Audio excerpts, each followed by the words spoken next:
علی بھائی، آج کا پہلا سوال ہے 10 محرم الحرام 1442 ہجری کے ایک جلوس کی لائیو ویڈیو چلاتے ہوئے 24 نیوز پر ایک شیعہ مولانا صاحب کی گستاخانہ بدوا بھی نشر ہو گئی، جس میں وہ سرعام حضرت ابو سفیان رضی اللہ تعالیٰ رضی عنہ اللہ اور تعالیٰ حضرت عنہ معاویہ رضی اللہ تعالیٰ عنہ پر رضی لعنت اللہ بھیج رہا تعالیٰ تھا، نعوذ باللہ من ذالک۔ نعوذ چنانچہ باللہ۔ پیمرا کی جانب سے اس نیوز چینل کے خلاف کارروائی بھی عمل میں لائی گئی، لیکن اس واقعے کی باز گشت سوشل میڈیا پر تھمنے کا نام نہیں لے رہی۔ اس طرح کے واقعات کے حوالے سے علی بھائی کا کیا موقف ہے؟ دیکھیں جی، ہم اس کو کیٹاگوریکلی کنڈیم کرتے ہیں، اور میں بغیر کسی تردد کے شروع میں یہ ورڈکٹ دے دوں کہ چاہے اہل بیت ہوں علیہم السلام، امہات المومنین ہوں علیہم السلام، یا صحابہ اکرام علیہم رضوان ہوں، کسی کی شان میں بھی اس طرح کی گستاخی کرنا یا ان پر لعنت بھیجنا، نعوذ باللہ، سب و شتم کرنا، یہ 100% حرام اور گناہ کبیرہ ہے۔ حتیٰ کہ حضرت معاویہ رضی اللہ تعالیٰ عنہ، حضرت مغیرہ ابن شعبہ رضی اللہ تعالیٰ عنہ، حضرت عمر ابن عاص رضی اللہ تعالیٰ عنہ، خواہ یہ 3 شخصیات ہی کیوں نہ ہوں جن سے مولا علی رضی اللہ تعالیٰ عنہ علیہ السلام اپنی وفات تک ناراض رہے، اس کے باوجود صرف علمی اختلاف کی ہم اجازت دیں گے، ان کے بارے میں گالی گلوچ کرنا یا لعنت بھیجنا یہ مسلمانوں کی روش نہیں ہے۔ یہ بالکل اس چیز کو کلیئر کٹ سمجھ لینا چاہیے، اور اس حوالے سے گورنمنٹ کی بھی ذمہ داری ہے کہ ایسے ٹی وی چینلز پہ پابندی تو بعد میں لگائیں، پہلے ان کو ایجوکیٹ کریں کہ ان کے پاس ایسے علماء کا پینل ہونا چاہیے جو اس طرح کی لائیو جو کوریج ہے، خواہ وہ اہل سنت کی تقاریر کی ہو یا اہل تشیع کی، اس کو کرٹیکلی دیکھیں، اور اس کے بعد ایٹ لیسٹ 5 منٹ کے ڈیلے کے ساتھ وہ ویڈیو آن ایئر ہونی چاہیے، تاکہ اگر کسی نے کوئی گستاخانہ جملہ بولا ہے تو اس کو وہیں پر روکا جا سکے، ایڈٹ کیا جا سکے۔ ادروائز یہ سلسلہ پھر تھمے گا نہیں، اور ایجوکیشن اس میں ضروری ہے۔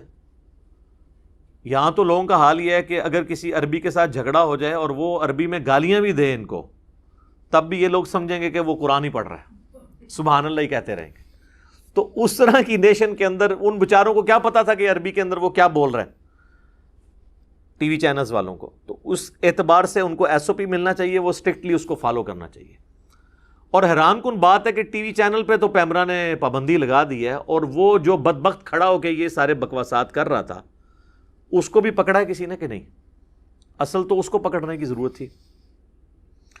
کچھ عرصہ پہلے آپ کو پتہ ہے کہ سیدنا ابو بکر صدیق رضی اللہ تعالیٰ عنہ علیہ السلام کی شان میں بھی ایک غالی رافضی، بلکہ اسے نصیری کہنا چاہیے، آصف علوی نے جو ہے وہ گستاخانہ جملہ بولا اور معاذ اللہ تکفیر کی ان کی، تو اس کے جواب میں میری ڈیٹیل ویڈیو آئی تھی، الحمدللہ لاکھوں لوگوں نے یوٹیوب پہ دیکھی ہے۔ میں نے جذباتی رد نہیں بلکہ علمی رد کیا ہے۔ جذباتی رد تو آج کل سوشل میڈیا پہ ان لوگوں کا بہت ہو رہا ہے، وہ ان کا کر رہے ہیں، یہ ان کا کر رہے ہیں، اور بڑی بڑی کانفرنسز ہو رہی ہیں، اور وہ تنظیمیں کہ جن کی وجہ سے امت کو اور خصوصاً ملک پاکستان کو امن کے اعتبار سے یہاں پر کئی ایک تکلیف کا سامنا رہا اور فسادات بھگتنے پڑے کئی دہائیوں تک، وہ دوبارہ سے تنظیمیں اب منظر عام پہ آ گئی ہیں، اور اسی مکتب فکر کے علماء جو ان تنظیموں کے ایٹیچیوڈ کے اوپر خود تان کرتے تھے، اب وہ خود ان کی سربراہی کر رہے ہیں۔ تو اس طرح کی تنظیموں کا باہر نکلنا بیسیکلی اس قسم کی ذلیل حرکتوں کا ریونج ہے۔ میں اس کو جسٹیفائی نہیں کر رہا۔ جس طریقے سے ڈاکٹر اشرف آصف جلالی صاحب نے سیدہ فاطمہ سلام اللہ علیہا کے بارے میں ایک خود ساختہ جھوٹا جملہ بولا، اور اس کے ریونج میں اہل تشیع کی جانب سے سیدنا ابوبکر صدیق رضی اللہ تعالیٰ عنہ علیہ السلام کی گستاخیاں شروع ہوئیں، بالکل اس طریقے سے۔ جب یہ والا ایٹیچیوڈ ہوگا جو یہ اڈاپٹ کیا گیا اہل تشیع کے غیر ذمہ دار ذاکر یا عالم کی جانب سے اعلانیہ، تو پھر ظاہر ہے کہ وہی تنظیمیں جن سے آپ کو اختلاف تھا اب دوبارہ ان کو موقع مل گیا، کہ وہ اپنا وہ سودا اپنی پبلک میں بیچیں. تو یہ دونوں طرف کی علماء کو دیکھنے کی ضرورت ہے کہ یہ کس طرف امت کو لے کے جا رہے ہیں. اور یہاں پر میں اہل تشیع سے بھی کہوں گا کہ وہ اپنے جو بڑے علماء ہیں ان کی ذرا ویڈیوز دیکھیں. خصوصاً یہ آصف علوی والے مسئلے پہ بھی ذمہ دار علماء نے کہا کہ یہ غلط کام ہوا ہے، یہ گناہ کبیرہ ہے اس طرح کی بات کرنا. اور اس سے بھی بڑھ کر جو مفتی اعظم ایران ہیں، امام ان کے خامنائی صاحب، ان کا تو بہت پہلے فتویٰ آیا تھا جب یاسر الحبیب جو غالی رافضی ہے، جو امام خمینی کو بھی کافر کہتا ہے، وہ اتنا غالی رافضی ہے، اس نے جب سیدہ عائشہ کی توہین کی تو اس وقت خامنائی صاحب نے باقاعدہ فتویٰ دیا کہ اہل سنت کے مقدسات کی توہین کرنا حرام ہے اور ایسا شخص شیعت سے خارج ہے. اور اسپیسیفکلی انہوں نے کہا کہ امہات المومنین کا جہاں تک تعلق ہے ان کی نسبت رسول اللہ کے ساتھ ہے صلی اللہ علیہ وآلہ وسلم، ان کی توہین رسول اللہ کی توہین ہے. بس یہی اب کیا جا سکتا ہے. باقی جو بھونکنے والے ہیں ان کو آپ، یہ تو حکومتوں کا کام ہے نا کہ ان کو روکیں. علماء کا تو کام جہاد بالقلم ہی ہے نا، وہ زبردستی تو نہیں کر سکتے. تو شیعہ علماء اس طرح کے ذمہ دار جو ہیں وہ ان چیزوں کا خیال رکھتے ہیں اور انہی کو شیعہ کی پبلک کو چاہیے کہ فالو کریں. باقی رہا علمی اختلاف، تو وہ میرے بھائی آپ کسی سے بھی کر سکتے ہیں. علمی اختلاف کے اوپر کوئی قدغن نہیں ہونی چاہیے. ہمارا جو جھگڑا ہے وہ ہے گستاخانہ الفاظ کے اوپر، لعنت کرنے کے اوپر، سب و شتم کرنے کے اوپر. علمی اختلاف آپ دنیا کے ہر انسان سے کر سکتے ہیں سوائے اس شخص کے جس کی قبر مدینے میں ہے، امام اعظم محمد رسول اللہ صلی اللہ علیہ وآلہ وسلم. اور صحابہ کرام کیا کرتے تھے؟ صحیح بخاری اور صحیح مسلم دونوں میں یہ حدیث موجود ہے، اور یہ حدیث خود ایک ناسبی روایت کر رہا ہے، مروان بن حکم، اور اس نے امام زین العابدین کو یہ بات بتائی، امام سجاد کو، بخاری میں بھی ہے مسلم میں بھی، کہ میں اس مجلس میں موجود تھا جہاں پر سیدنا عثمان اور سیدنا علی کا اختلاف ہو گیا حج تمتع کے مسئلے میں. حضرت عثمان حج تمتع پہ پابندی لگانا چاہتے تھے، حضرت علی کہتے تھے نبی علیہ السلام نے حج تمتع کو جاری کیا ہے، یہ سنت ہے، آپ اس پہ پابندی نہ لگائیں. اتنی مشکل سے حضور نے یہ مشرکانہ ایک رسم توڑی تھی، کیونکہ عرب کے لوگ حج والے سفر میں عمرے کو گناہ سمجھتے تھے. نبی علیہ السلام نے اس کی اجازت دی، امت کے لیے آسانی فرمائی. تو جب حضرت عثمان اپنی بات پر ڈٹے رہے، حالانکہ خلیفہ راشد تھے، تو حضرت علی نے کہا کہ میں کسی بھی شخص کی وجہ سے رسول اللہ کی سنت کو نہیں چھوڑ سکتا. میں حج اور عمرے کی اکٹھی نیت کرتا ہوں، یعنی جمع کرنے کی، چاہے وہ قران کی شکل میں ہو یا تمتع کی شکل میں. تو انہوں نے سنت کو اڈاپٹ کیا. اس پہ حضرت عثمان نے کوئی ان کو جیل میں نہیں ڈلوایا، نہ کسی نے کہا کوئی گستاخی ہو گئی، کیونکہ ان کو پتا تھا حضرت علی جو ہے وہ دلائل کے ساتھ علمی رد کر رہے ہیں، اور نبی علیہ السلام کی سنت تو ہے. خیر یہ الگ سے ٹاپک ہے. اسی طریقے سے جامعہ ترمذی میں حدیث ہے، اہل شام میں سے ایک شخص آتا ہے حضرت عبداللہ بن عمر کے پاس، حضرت معاویہ کا دور ہے، اور شامی تو آپ کو پتہ ہے ان کی ایک اٹیچمنٹ بھی ہے، اور وہ شام سے آتا ہے. حضرت معاویہ نے پھر اپنے دور کے اندر حج تمتع کے اوپر پابندی لگائی، حضرت علی نے اس کو بحال کیا تھا، لیکن پھر وہ پابندی جب دوبارہ لگی تو امت نے ایکسیپٹ نہیں کیا. تو عبداللہ بن عمر سے آ کے وہ شخص کہتا ہے، ترمذی کے الفاظ ہیں کہ بتائیے حج تمتع جائز ہے، ایک ہی سفر میں حج اور عمرے کو جمع کرنا؟ تو ان کا جائز، یہ تو سنت ہے، یعنی نبی علیہ السلام کا جاری کردہ طریقہ. اگرچہ آپ نے قران کیا لیکن وہ بھی ایک حج اور عمرے کو جمع کرنے کی شکل ہے. تو اس نے آگے سے کہا کہ آپ کے والد حضرت عمر تو اس سے منع کرتے تھے. تو انہوں نے کہا بتاؤ کسی چیز کو نبی صلی اللہ علیہ وآلہ وسلم جاری فرمائیں اور حکم دیں اپنے اصحاب کو، اور میرے والد اس کی مخالفت میں کوئی بات کریں تو میرے باپ کی بات مانی جائے گی یا رسول اللہ کی صلی اللہ علیہ وآلہ وسلم؟ اس نے کہا جی نبی صلی اللہ علیہ وآلہ وسلم کی بات مانی جائے گی. تو انہوں نے کہا پھر نبی صلی اللہ علیہ وآلہ وسلم نے حج تمتع کا حکم دیا.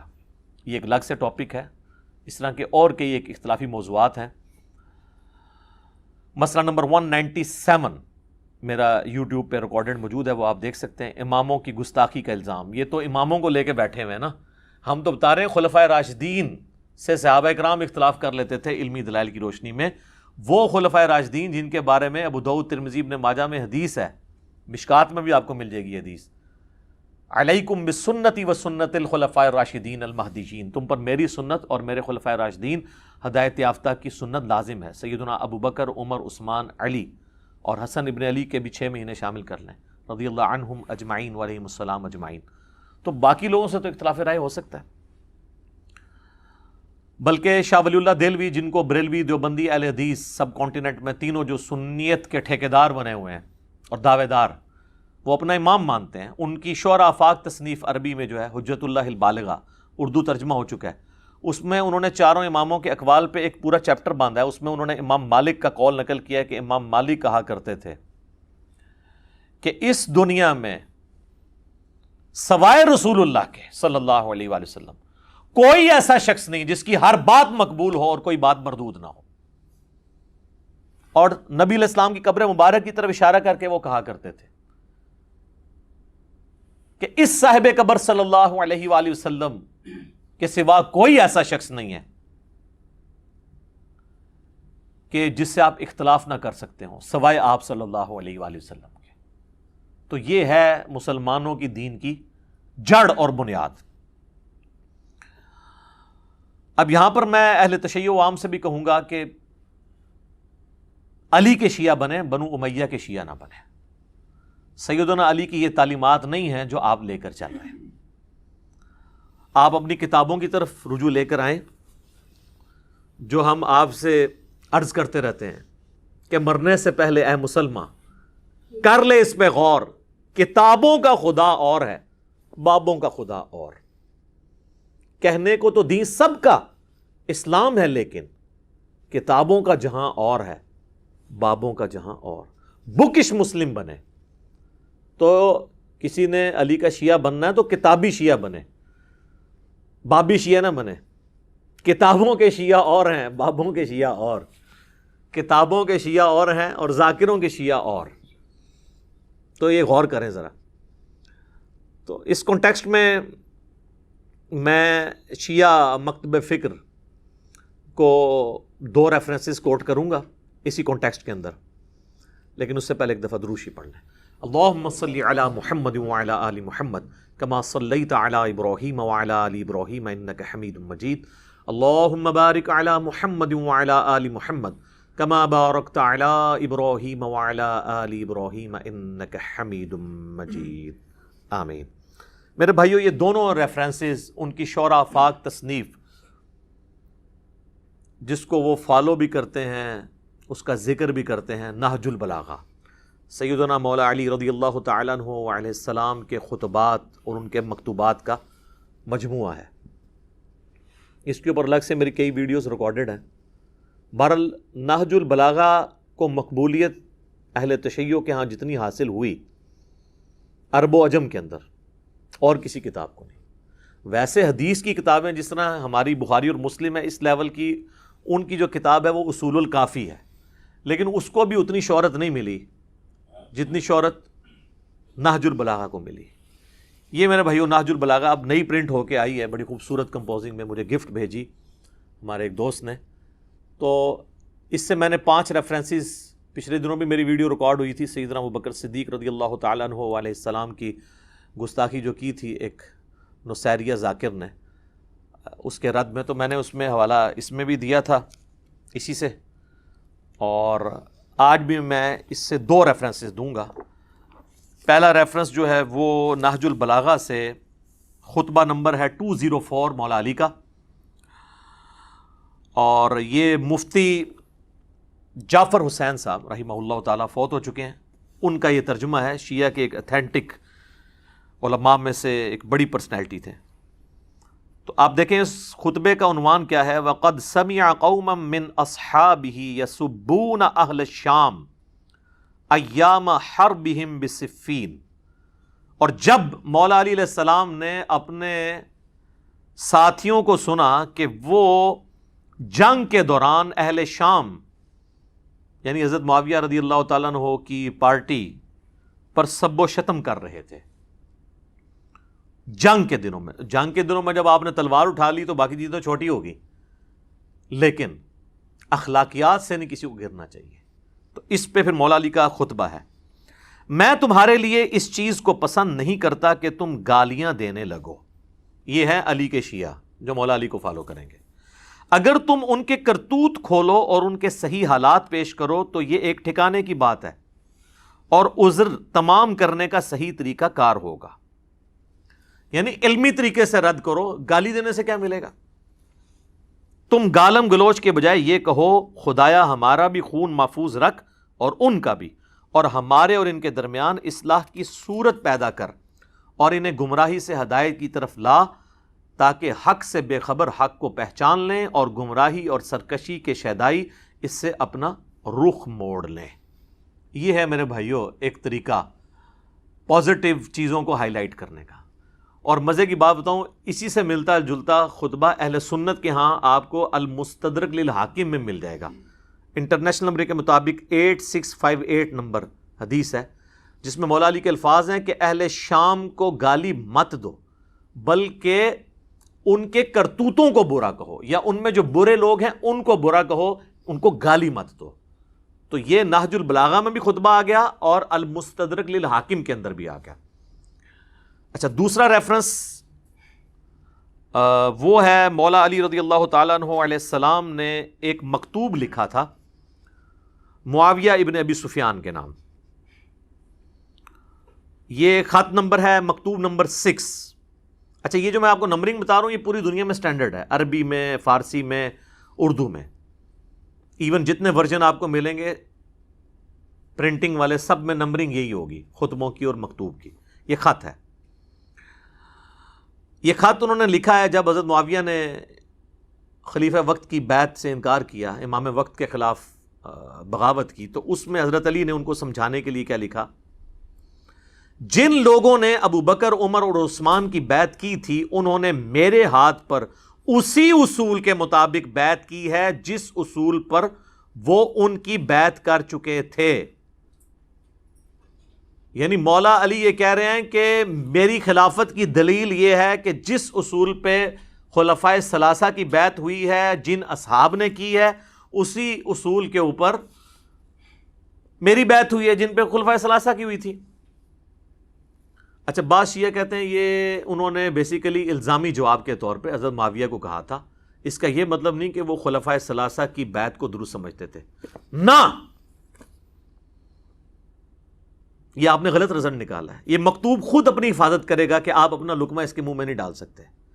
آگے جا کے مولا علی کہیں گے کہ وہ اصحاب جنہوں نے 3 خلفاء کو چنا تھا اور مجھے بھی چنا ہے، ان کا چننا اس میں اللہ کی خوشنودی ہے اور ان اصحاب کی مخالفت اللہ کی مخالفت ہے. تو بات ہی ختم ہو گئی. اب آپ جتنی مرضی اپنی پبلک کو کہانیاں کرواتے رہیں، باطل تو نہیں داخل ہو سکتا. اب وہ کیا کہتے ہیں؟ اور اس کی بنا پر جو حاضر ہے اسے پھر نظر ثانی کا حق نہیں، اور جو بر وقت موجود نہ ہو اسے رد کرنے کا اختیار نہیں، اور شورا کا حق صرف مہاجرین اور انصار کو ہے، اور اگر وہ کسی پر ایکا کر لیں اور اسے خلیفہ سمجھ لیں تو اسی میں اللہ کی رضا اور خوشنودی سمجھی جائے گی. اب جو کوئی اس کی شخصیت پر اعتراض یا نیا نظریہ اختیار کرتا ہوا الگ ہو جائے تو اسے وہ سب اسی طرح واپس لائیں گے جدھر سے وہ منحرف ہوا ہے. اب دیکھیں، وہ کہہ رہے ہیں اللہ کی رضا ہے، جو ہٹے گا اسے واپس لایا جائے گا. وہ سورۃ الحجرات میں بھی آیا نا کہ اگر مسلمانوں کا کوئی گروہ باغی ہو جائے اور وہ نہ سمجھ رہا ہو تو اسے قتال کر کے آمادہ کرو کہ واپس آئے. اسی کے تحت مولا علی نے جنگ جمل، صفین اور نہروان لڑی تھی. اور اگر انکار کرے تو اس سے لڑیں. یہ وہی بات آ گئی، کیونکہ وہ مومنوں کے طریقے سے ہٹ کر دوسری راہ پر ہو لیا ہے اور جدھر وہ پھر گیا ہے اللہ بھی اسے ادھر ہی پھیر دے گا. اے معاویہ، میری جان کی قسم، اگر تم اپنی نفسانی خواہشوں سے دور ہو کر عقل سے دیکھو تو سب لوگوں سے زیادہ مجھے عثمان کے خون سے بری پاؤ گے، مگر یہ کہ تم بہتان باندھ کر کھلی ہوئی چیزوں پر پردہ ڈالنے لگے ہو. والسلام. شکر ہے جی، اسلام لکھ دیتا ہے. اسلام کا مطلب ہے کہ انہوں نے وہ مسلمان سمجھا ہے، ٹھیک ہے نا.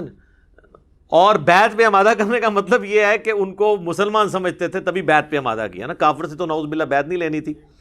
تو آپ یعنی وہ سلام بھیج رہے ہیں اور آپ جناب لانتے بھیج رہے ہیں. آپ دیکھ لیں، آپ علی کے شیعہ ہیں یا بنو امیہ کے شیعہ ہیں یا ان کے شیعہ ہیں جن کے نام مولا علی نے خط لکھا ہے.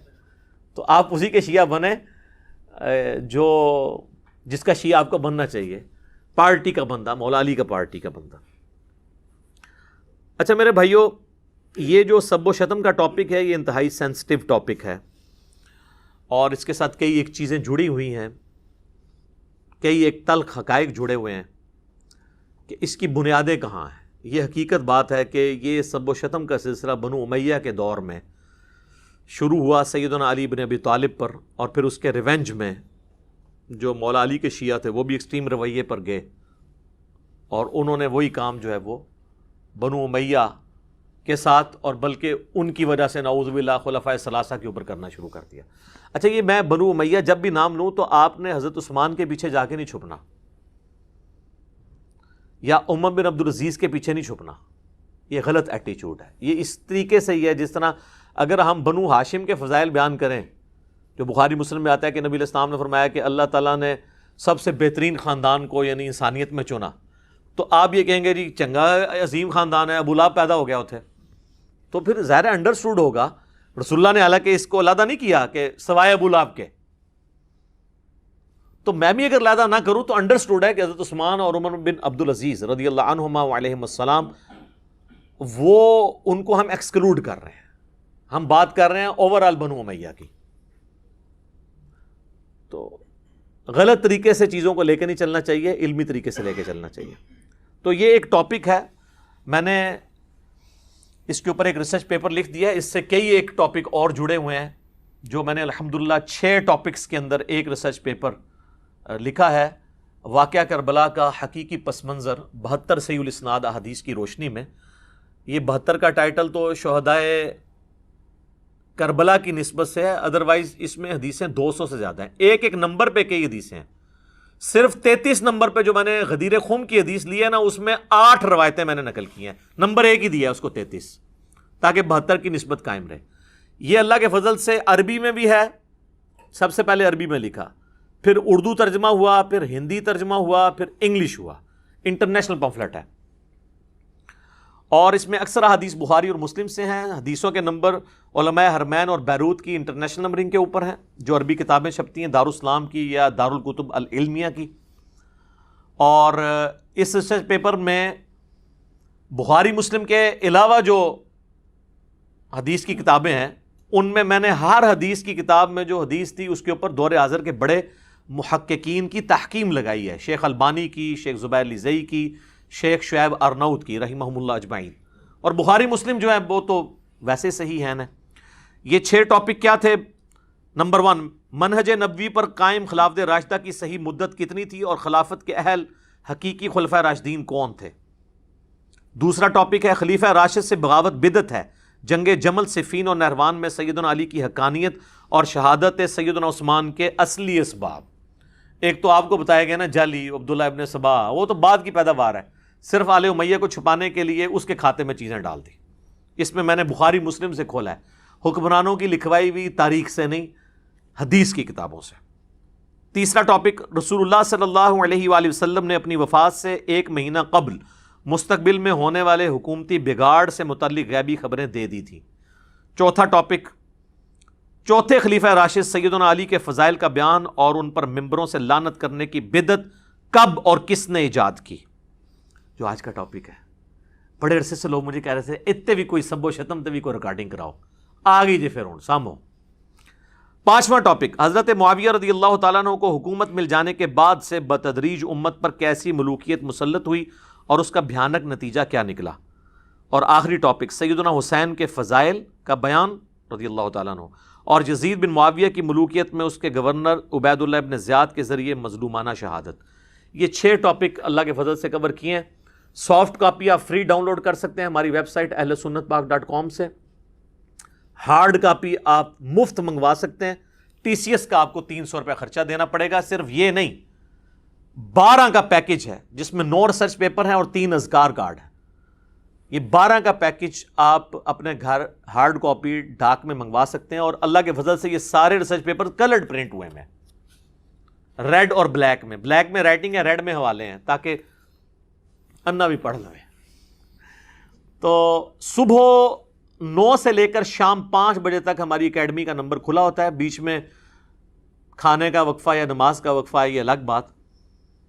ہماری اکیڈمی کا نمبر ہے +923215900162. پاکستان سے کریں گے تو 032159000162. واٹس ایپ اس پہ ہے لیکن انٹرٹین نہیں ہوگا. ہاں کوئی کال کر لیتا ہے تو شاید انٹرٹین ہو جائے. میسج آپ نے جو کرنا ہے وہ ٹیکسٹ میسج کرنا ہے، اور اس میں بھی کال کر کے کنفرم کرنا ہے تو آپ کے گھر ڈاک آ جائے گی.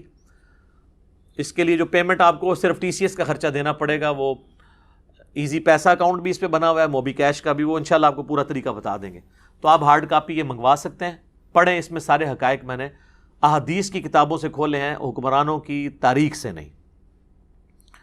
اب رہا یہ ایشو، چونکہ اب چل نکلا ہے، 3 سال سے مجھ پہ زور تھا ہمارے اسٹوڈنٹس کی جانب سے کہ سب و شتم کے ایشو کو ویڈیو میں ریکارڈنگ میں لے کے آئیں.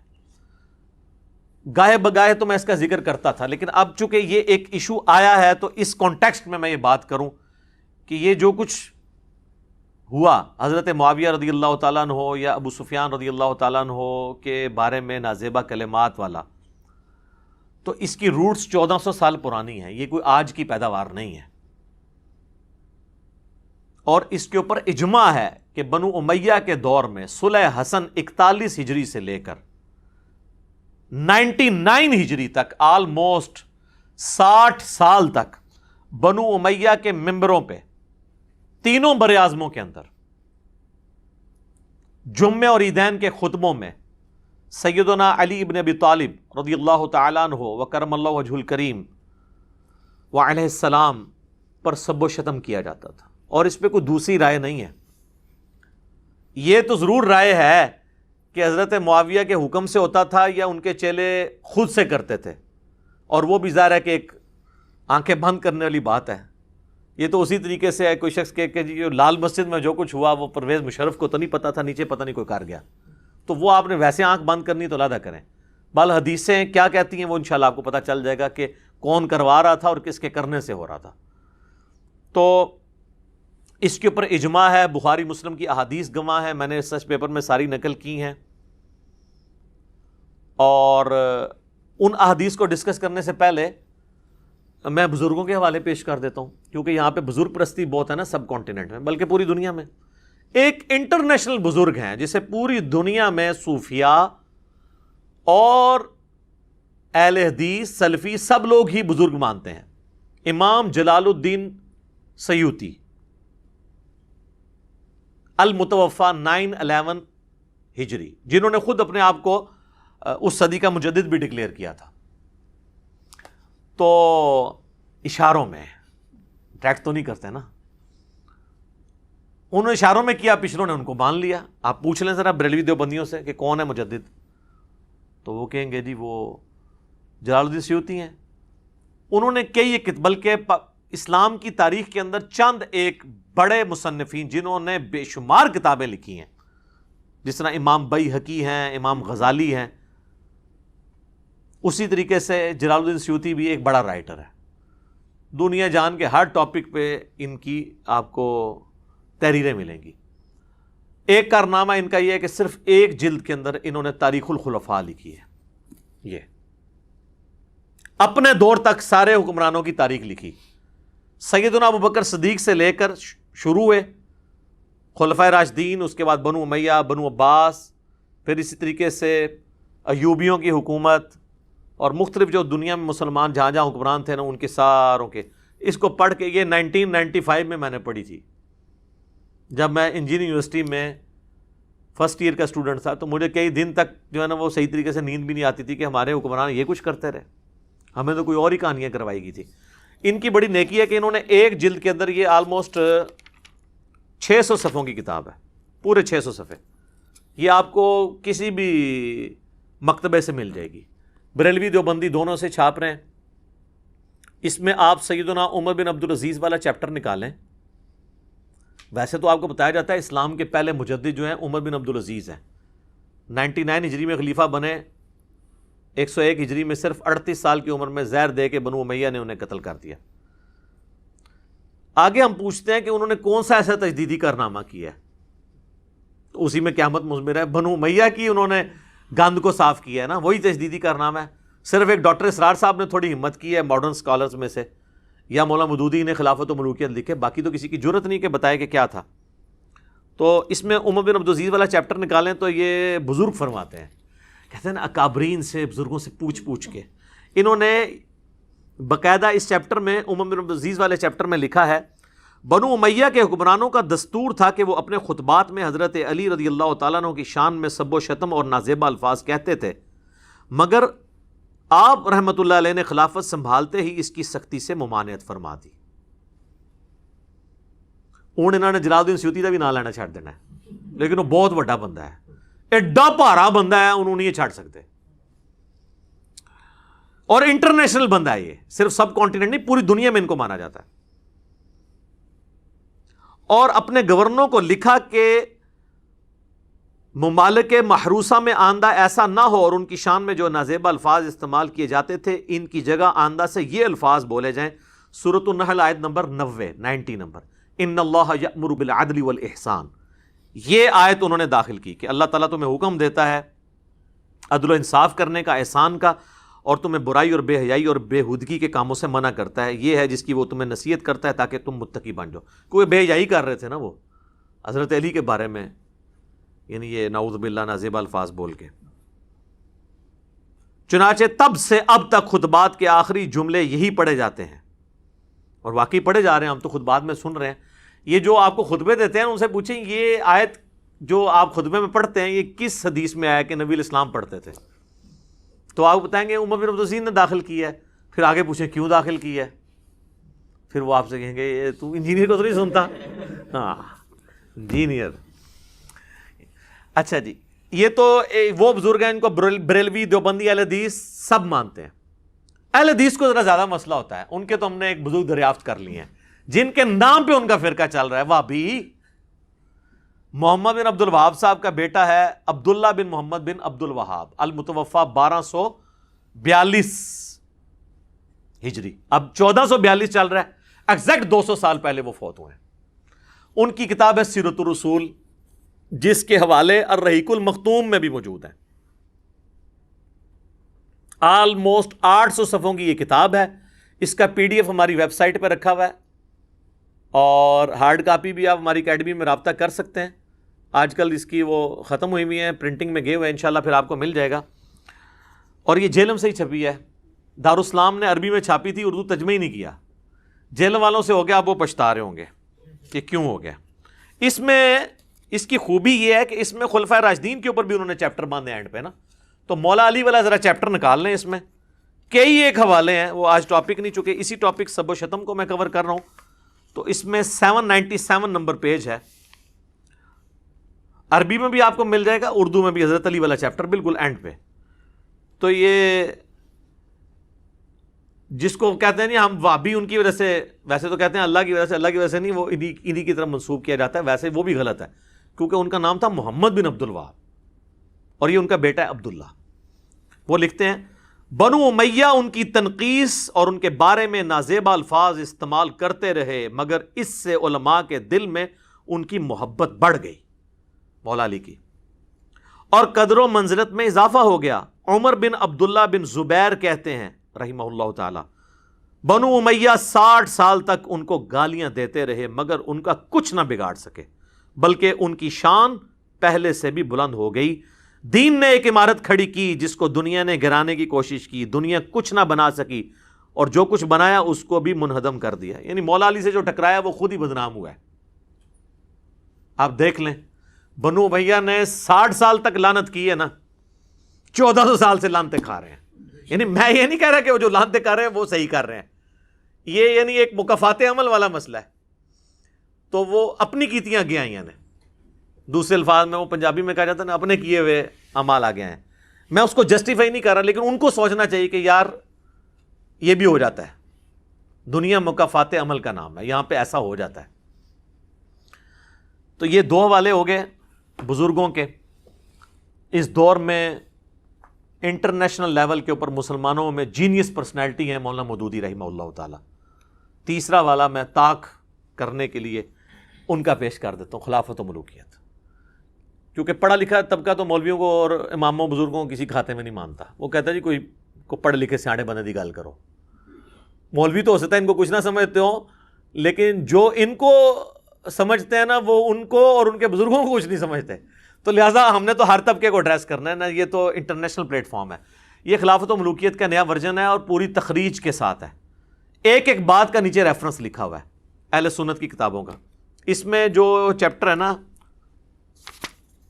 حضرت معاویہ رضی اللہ تعالیٰ عنہ کا عہد، اس میں وہ لکھتے ہیں ایک اور نہایت مکروہ بدعت حضرت معاویہ رضی اللہ تعالیٰ عنہ کے عہد میں یہ شروع ہوئی کہ وہ خود اور ان کے حکم سے ان کے تمام گورنر خطبوں میں برسر ممبر حضرت علی رضی اللہ تعالیٰ عنہ پر سب و شتم کی بوچھاڑ کرتے تھے، حتیٰ کہ مسجد نبوی میں ممبر رسول صلی اللہ علیہ وآلہ وسلم پر عین روضہ نبوی کے سامنے حضور صلی اللہ علیہ وآلہ وسلم کے محبوب ترین عزیز کو گالیاں دی جاتی تھیں، اور حضرت علی رضی اللہ تعالیٰ عنہ کی اولاد اور ان کے قریب ترین رشتہ دار اپنے کانوں سے یہ گالیاں سنتے تھے. یہ مسند ابی یعلا میں موجود ہے. سیدنا حسن و حسین کے سامنے مروان بن حکم نے کہا کہ اہل بیت تو ہے ہی لعنت والے لوگ، اہل بیت کا لفظ استعمال کر کے پھر انہوں نے جواب بھی دیا اس کا. یہ مسند ابی یعلا میں صحیح سند کے ساتھ موجود ہے. کسی کے مرنے کے بعد اس کو گالیاں دینا شریعت کو تو درکنار انسانی اخلاق کے بھی خلاف تھا، اور خاص طور پر جمعے کے خطبے کو اس گندگی سے آلودہ کرنا تو دین اور اخلاق کے لحاظ سے سخت گھناؤنا فعل تھا.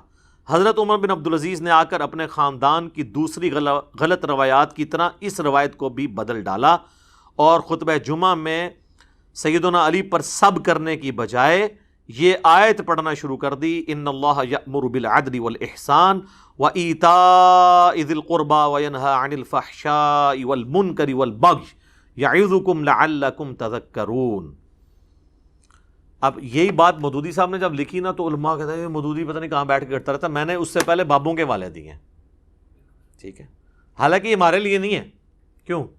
کیونکہ ہم تو کہتے ہیں کہ مرنے سے پہلے اے مسلمان کر لے اس پہ غور، کتابوں کا خدا اور ہے، بابوں کا خدا اور. تو یہ آپ جن بابوں کو مانتے تھے نا، ہم نے انہی کی کتابوں کے حوالے آپ کو پیش کر دیے. یہ حوالے تھے آپ کے لیے. ویسے آپ کا تو چیپٹر یہیں پہ کلوز ہو جاتا ہے، کیونکہ یہ تو کہتے ہیں جب بزرگ فرما دے تو دلیل تو ان سے مانگنا ہی گستاخی ہے. اب میں جو پڑھی لکھی عوام ہے جن کو ہم نے اتنا ایجوکیٹ کر کے بکش بنایا ہے، وہ تو ہم سے سوال کریں گے جی ان بزرگوں کو تو چھوڑیں، آپ ہمیں دلائل دیں بخاری سے، مسلم سے، حدیث کی کتابوں سے. تو ظاہر ہے پڑھے لکھے طبقے کو بھی تو ایڈریس کرنا چاہیے نا. ان لوگوں کو تو ایڈریس کر لیا. تو ان کے لیے ہم نے ریسرچ پیپر کے اندر جو چوتھا ٹاپک تھا، سب ٹاپک، اس کے اندر یہ سب کچھ کور کیا ہے، یہ 5B ریسرچ پیپر کے اندر.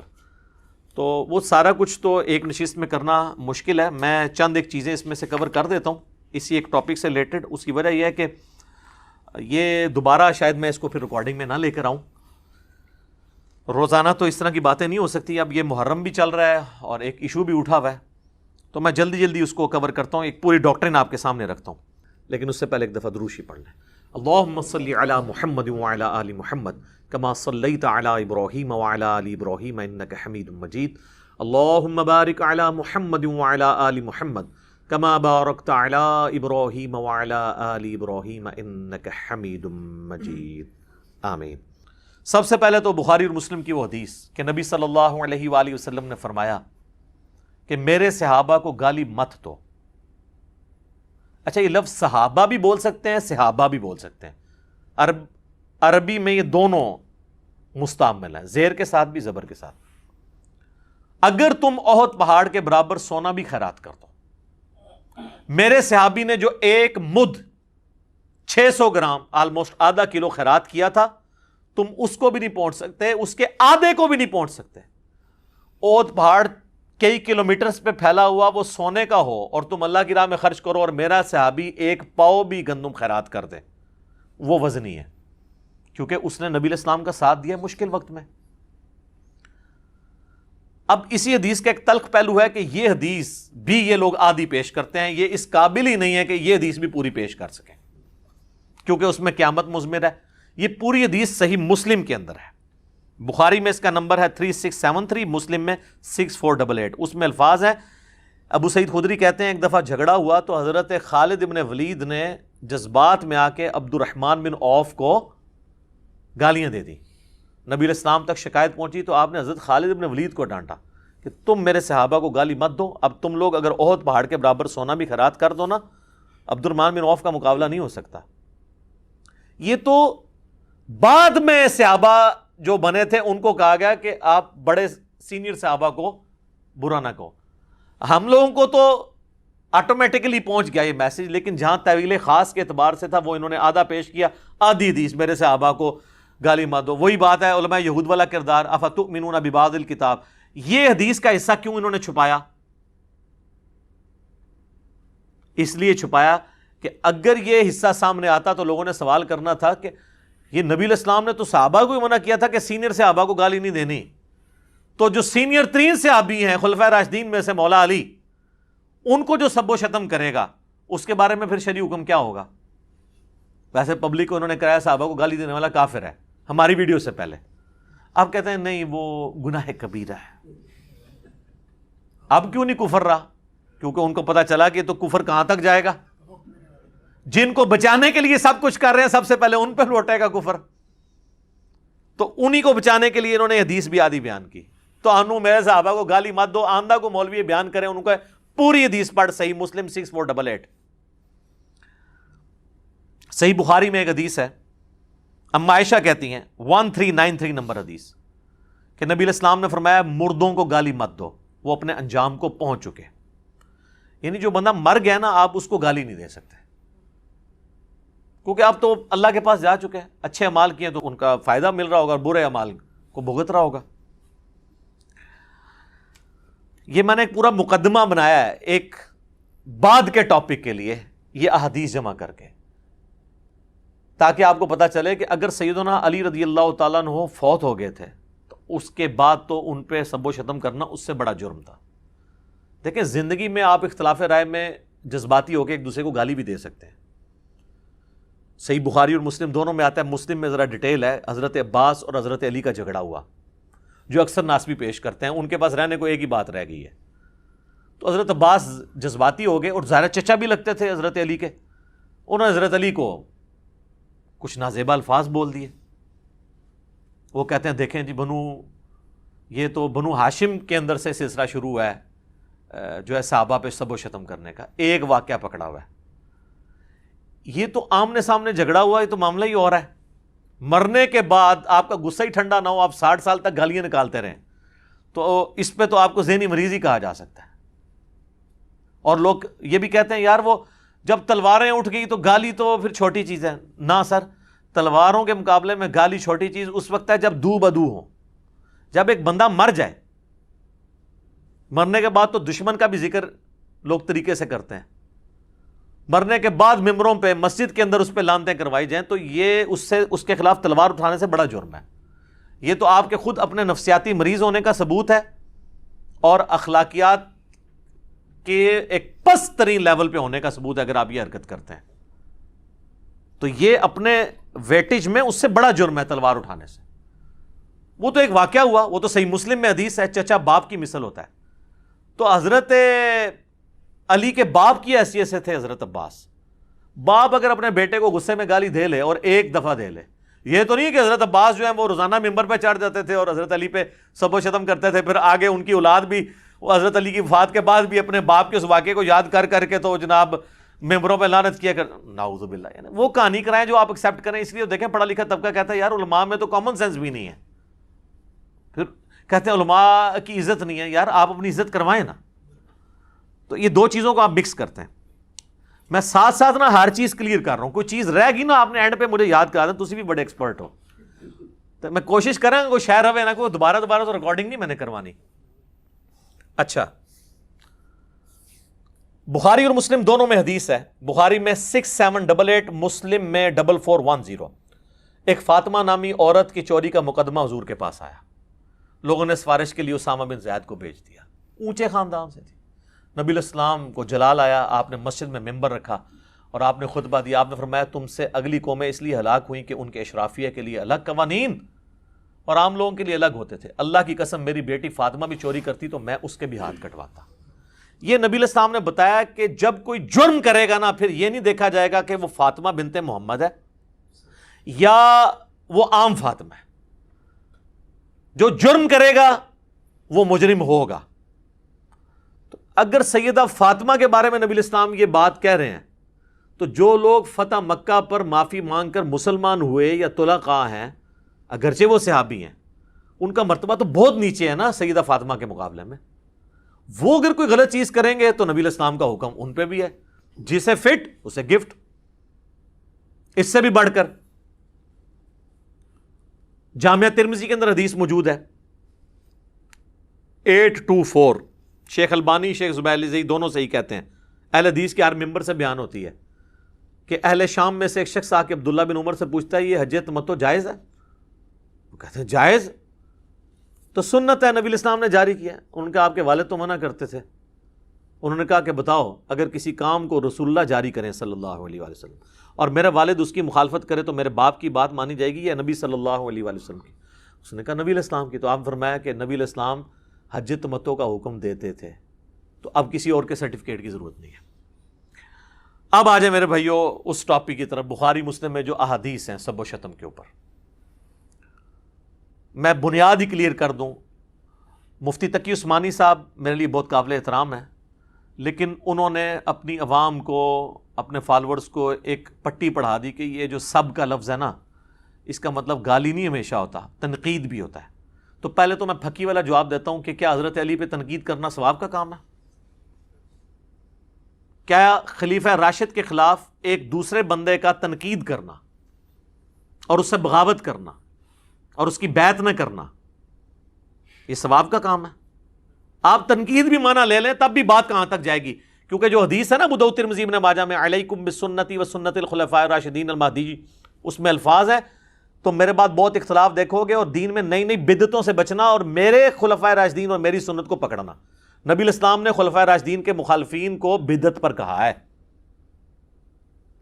بدعت مکفرہ نہیں ہے. اور اس میں بھی الگ بات ہے کہ جو اہل جمل ہیں انہوں نے تو رجوع کر لیا. سیدنا طلحہ زبیر سیدہ عائشہ رضی اللہ عنہم اجمعین کا معاملہ الگ ہے. مسئلہ خوارج کا اور اہل صفین کا اہل شام کا ہے یہ الگ سے ایک ٹاپک ہے. فی الحال میں اس طرف تو سب کا ترجمہ وہ کہتے ہیں جی تنقید یہ گالی تو انہوں نے خود سے بنا لی ہے.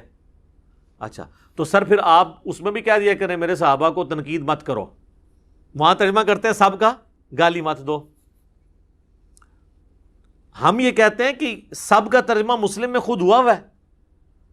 مسلم میں سب نہیں لعنت کے الفاظ موجود ہیں وہ ہم آپ کو حدیث بتاتے ہیں. یہ بخاری میں بھی حدیث ہے. بخاری میں اس کا نمبر ہے 3703 اور مسلم میں ڈیٹیل کے ساتھ ہے 6229. اہل مروان آل مروان جو تھے بنو امیہ ان میں سے ایک شخص مدینے کا حاکم بنتا ہے اور سہل ابن سعد الساعدی کو بلاتا ہے ممبر پر اور کہتا ہے کہ حضرت علی کے بارے میں نازیبا کلمات کہو. وہ انکار کرتے ہیں. وہ سابقون الاولون میں سے ہیں بلکہ وہ شیعان علی میں سے ہیں. بنو امیہ کے دور میں حضرت علی کے فضائل بیان کیا کرتے تھے. بخاری مسلم آپ کھول کے دیکھیں. لوگ ان کو جب حج کے موقع پر ملتے کہ آپ چند اصحاب میں سے ہیں سینئر جو باقی ہیں جنہوں نے رسول اللہ کی صحبت کی تو آپ ہمیں بتائیں تو وہ ایک حدیث سنایا کرتے تھے بڑی گج وج کے کہ اللہ کی قسم میں جانتا ہوں کہ غزوہ احد کے موقع پر جب رسول اللہ کے دانت شہید ہوئے تو کون تھا جو حضور کے زخم دھوتا تھا اور کس نے مرہم پٹی کی. تو کہتے ہیں کہ نبی علیہ السلام کا خون نہیں رکتا تھا تو مولا علی ایک ڈھال میں اس کو الٹا کر کے برتن بنا کے اس میں پانی لے کے آئے اور سیدہ فاطمہ پانی لے کے حضور کا زخم دھوتی تھیں اور وہ جب زخم سے خون رسنا بند نہ ہوا تو انہوں نے کاٹن کا ایک کپڑا جلا کے اس کی راکھ رکھی تو خون رک گیا. اور وہ یہ ہر جگہ چیخ چیخ کے یہ حدیث سناتے تھے کیونکہ بنو امیہ کے دور میں حضرت علی پہ سب و شتم ہو رہا تھا تو حضرت علی کے فضائل بیان کرتے تھے. لہٰذا انہوں نے پھر سوچا کہ یار اسی بندے کو جو مولا علی کا شیعہ ہے اسی سے ہی حضرت علی پہ لعنت کرا دیں تو باقی تو سارے ایکسیپٹ کر لیں گے. قبائلی سسٹم ہے. تو ان کو بلایا گیا سہل ابن سعد الساعدی کو اور کہا کہ تم حضرت علی پہ سب و شتم کرو. تو انہوں نے کہا نہیں کبھی نہیں ہو سکتا ایسے. ان کا چلو تم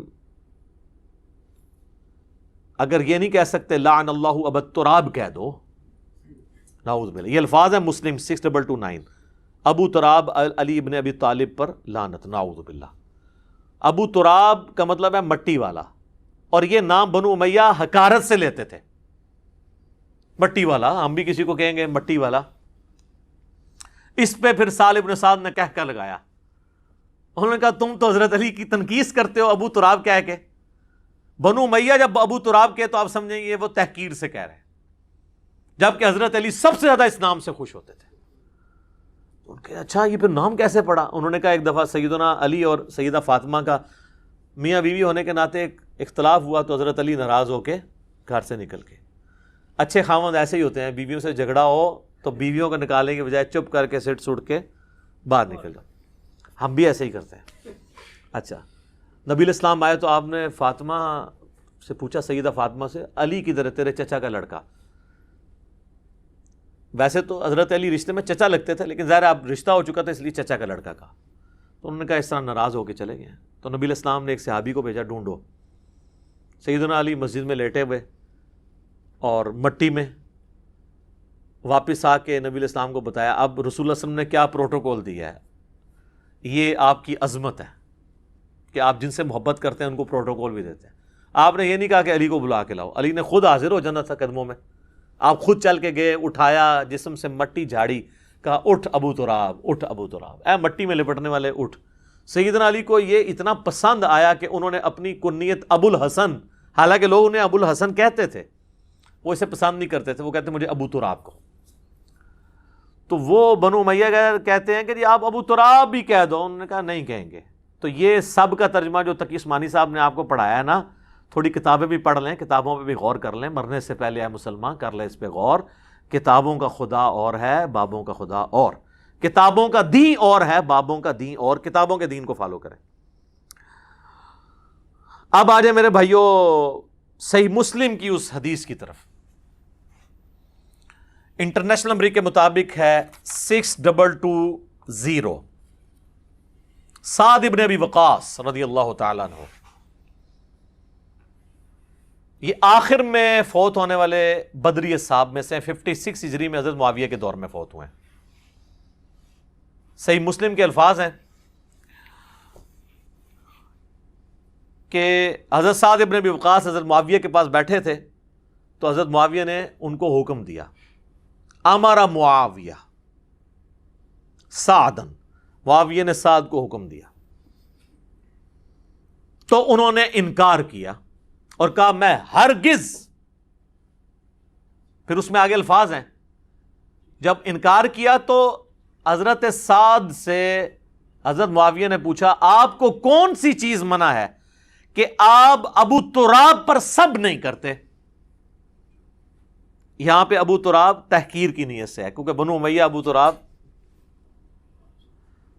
تو حضرت سعد ابن ابی وقاص نے فرمایا میں کبھی ابو تراب پر، سیدنا علی پر سب نہیں کروں گا، جو کچھ میں نے رسول اللہ سے ان کی شان میں سن رکھا ہے، خصوصاً 3 باتیں، مجھے تو ان میں سے ایک بھی مل جاتی تو میرے لیے سرخ اونٹوں سے بہتر ہوتا۔ اور سعد وہ ہیں جو عشرہ مبشرہ میں سے ہیں، اور بخاری مسلم کے الفاظ ہیں، مولا علی کہتے ہیں میں نے اپنی زندگی میں صرف سعد کے لیے رسول اللہ کی زبان سے سنا ہے کہ میرے ماں باپ تیرے پہ قربان۔ یہ ماموں بھی لگتے تھے نبی اسلام کے۔ سعد ابن مالک نام ہے ان کا، اور سعد ابن ابی وقاص بھی ہے، کیونکہ ان کے والد مالک کی کنیت ابی وقاص، یہ دونوں ایک ہی صحابی کے نام ہیں۔ اندازہ کریں، جن کو رسول اللہ کہہ رہے ہیں میرے ماں باپ قربان، وہ کہہ رہے ہیں مجھے تو علی والی ایک فضیلت بھی مل جائے نا تو کیا میرے لیے سرخ اونٹوں سے بہتر ہے۔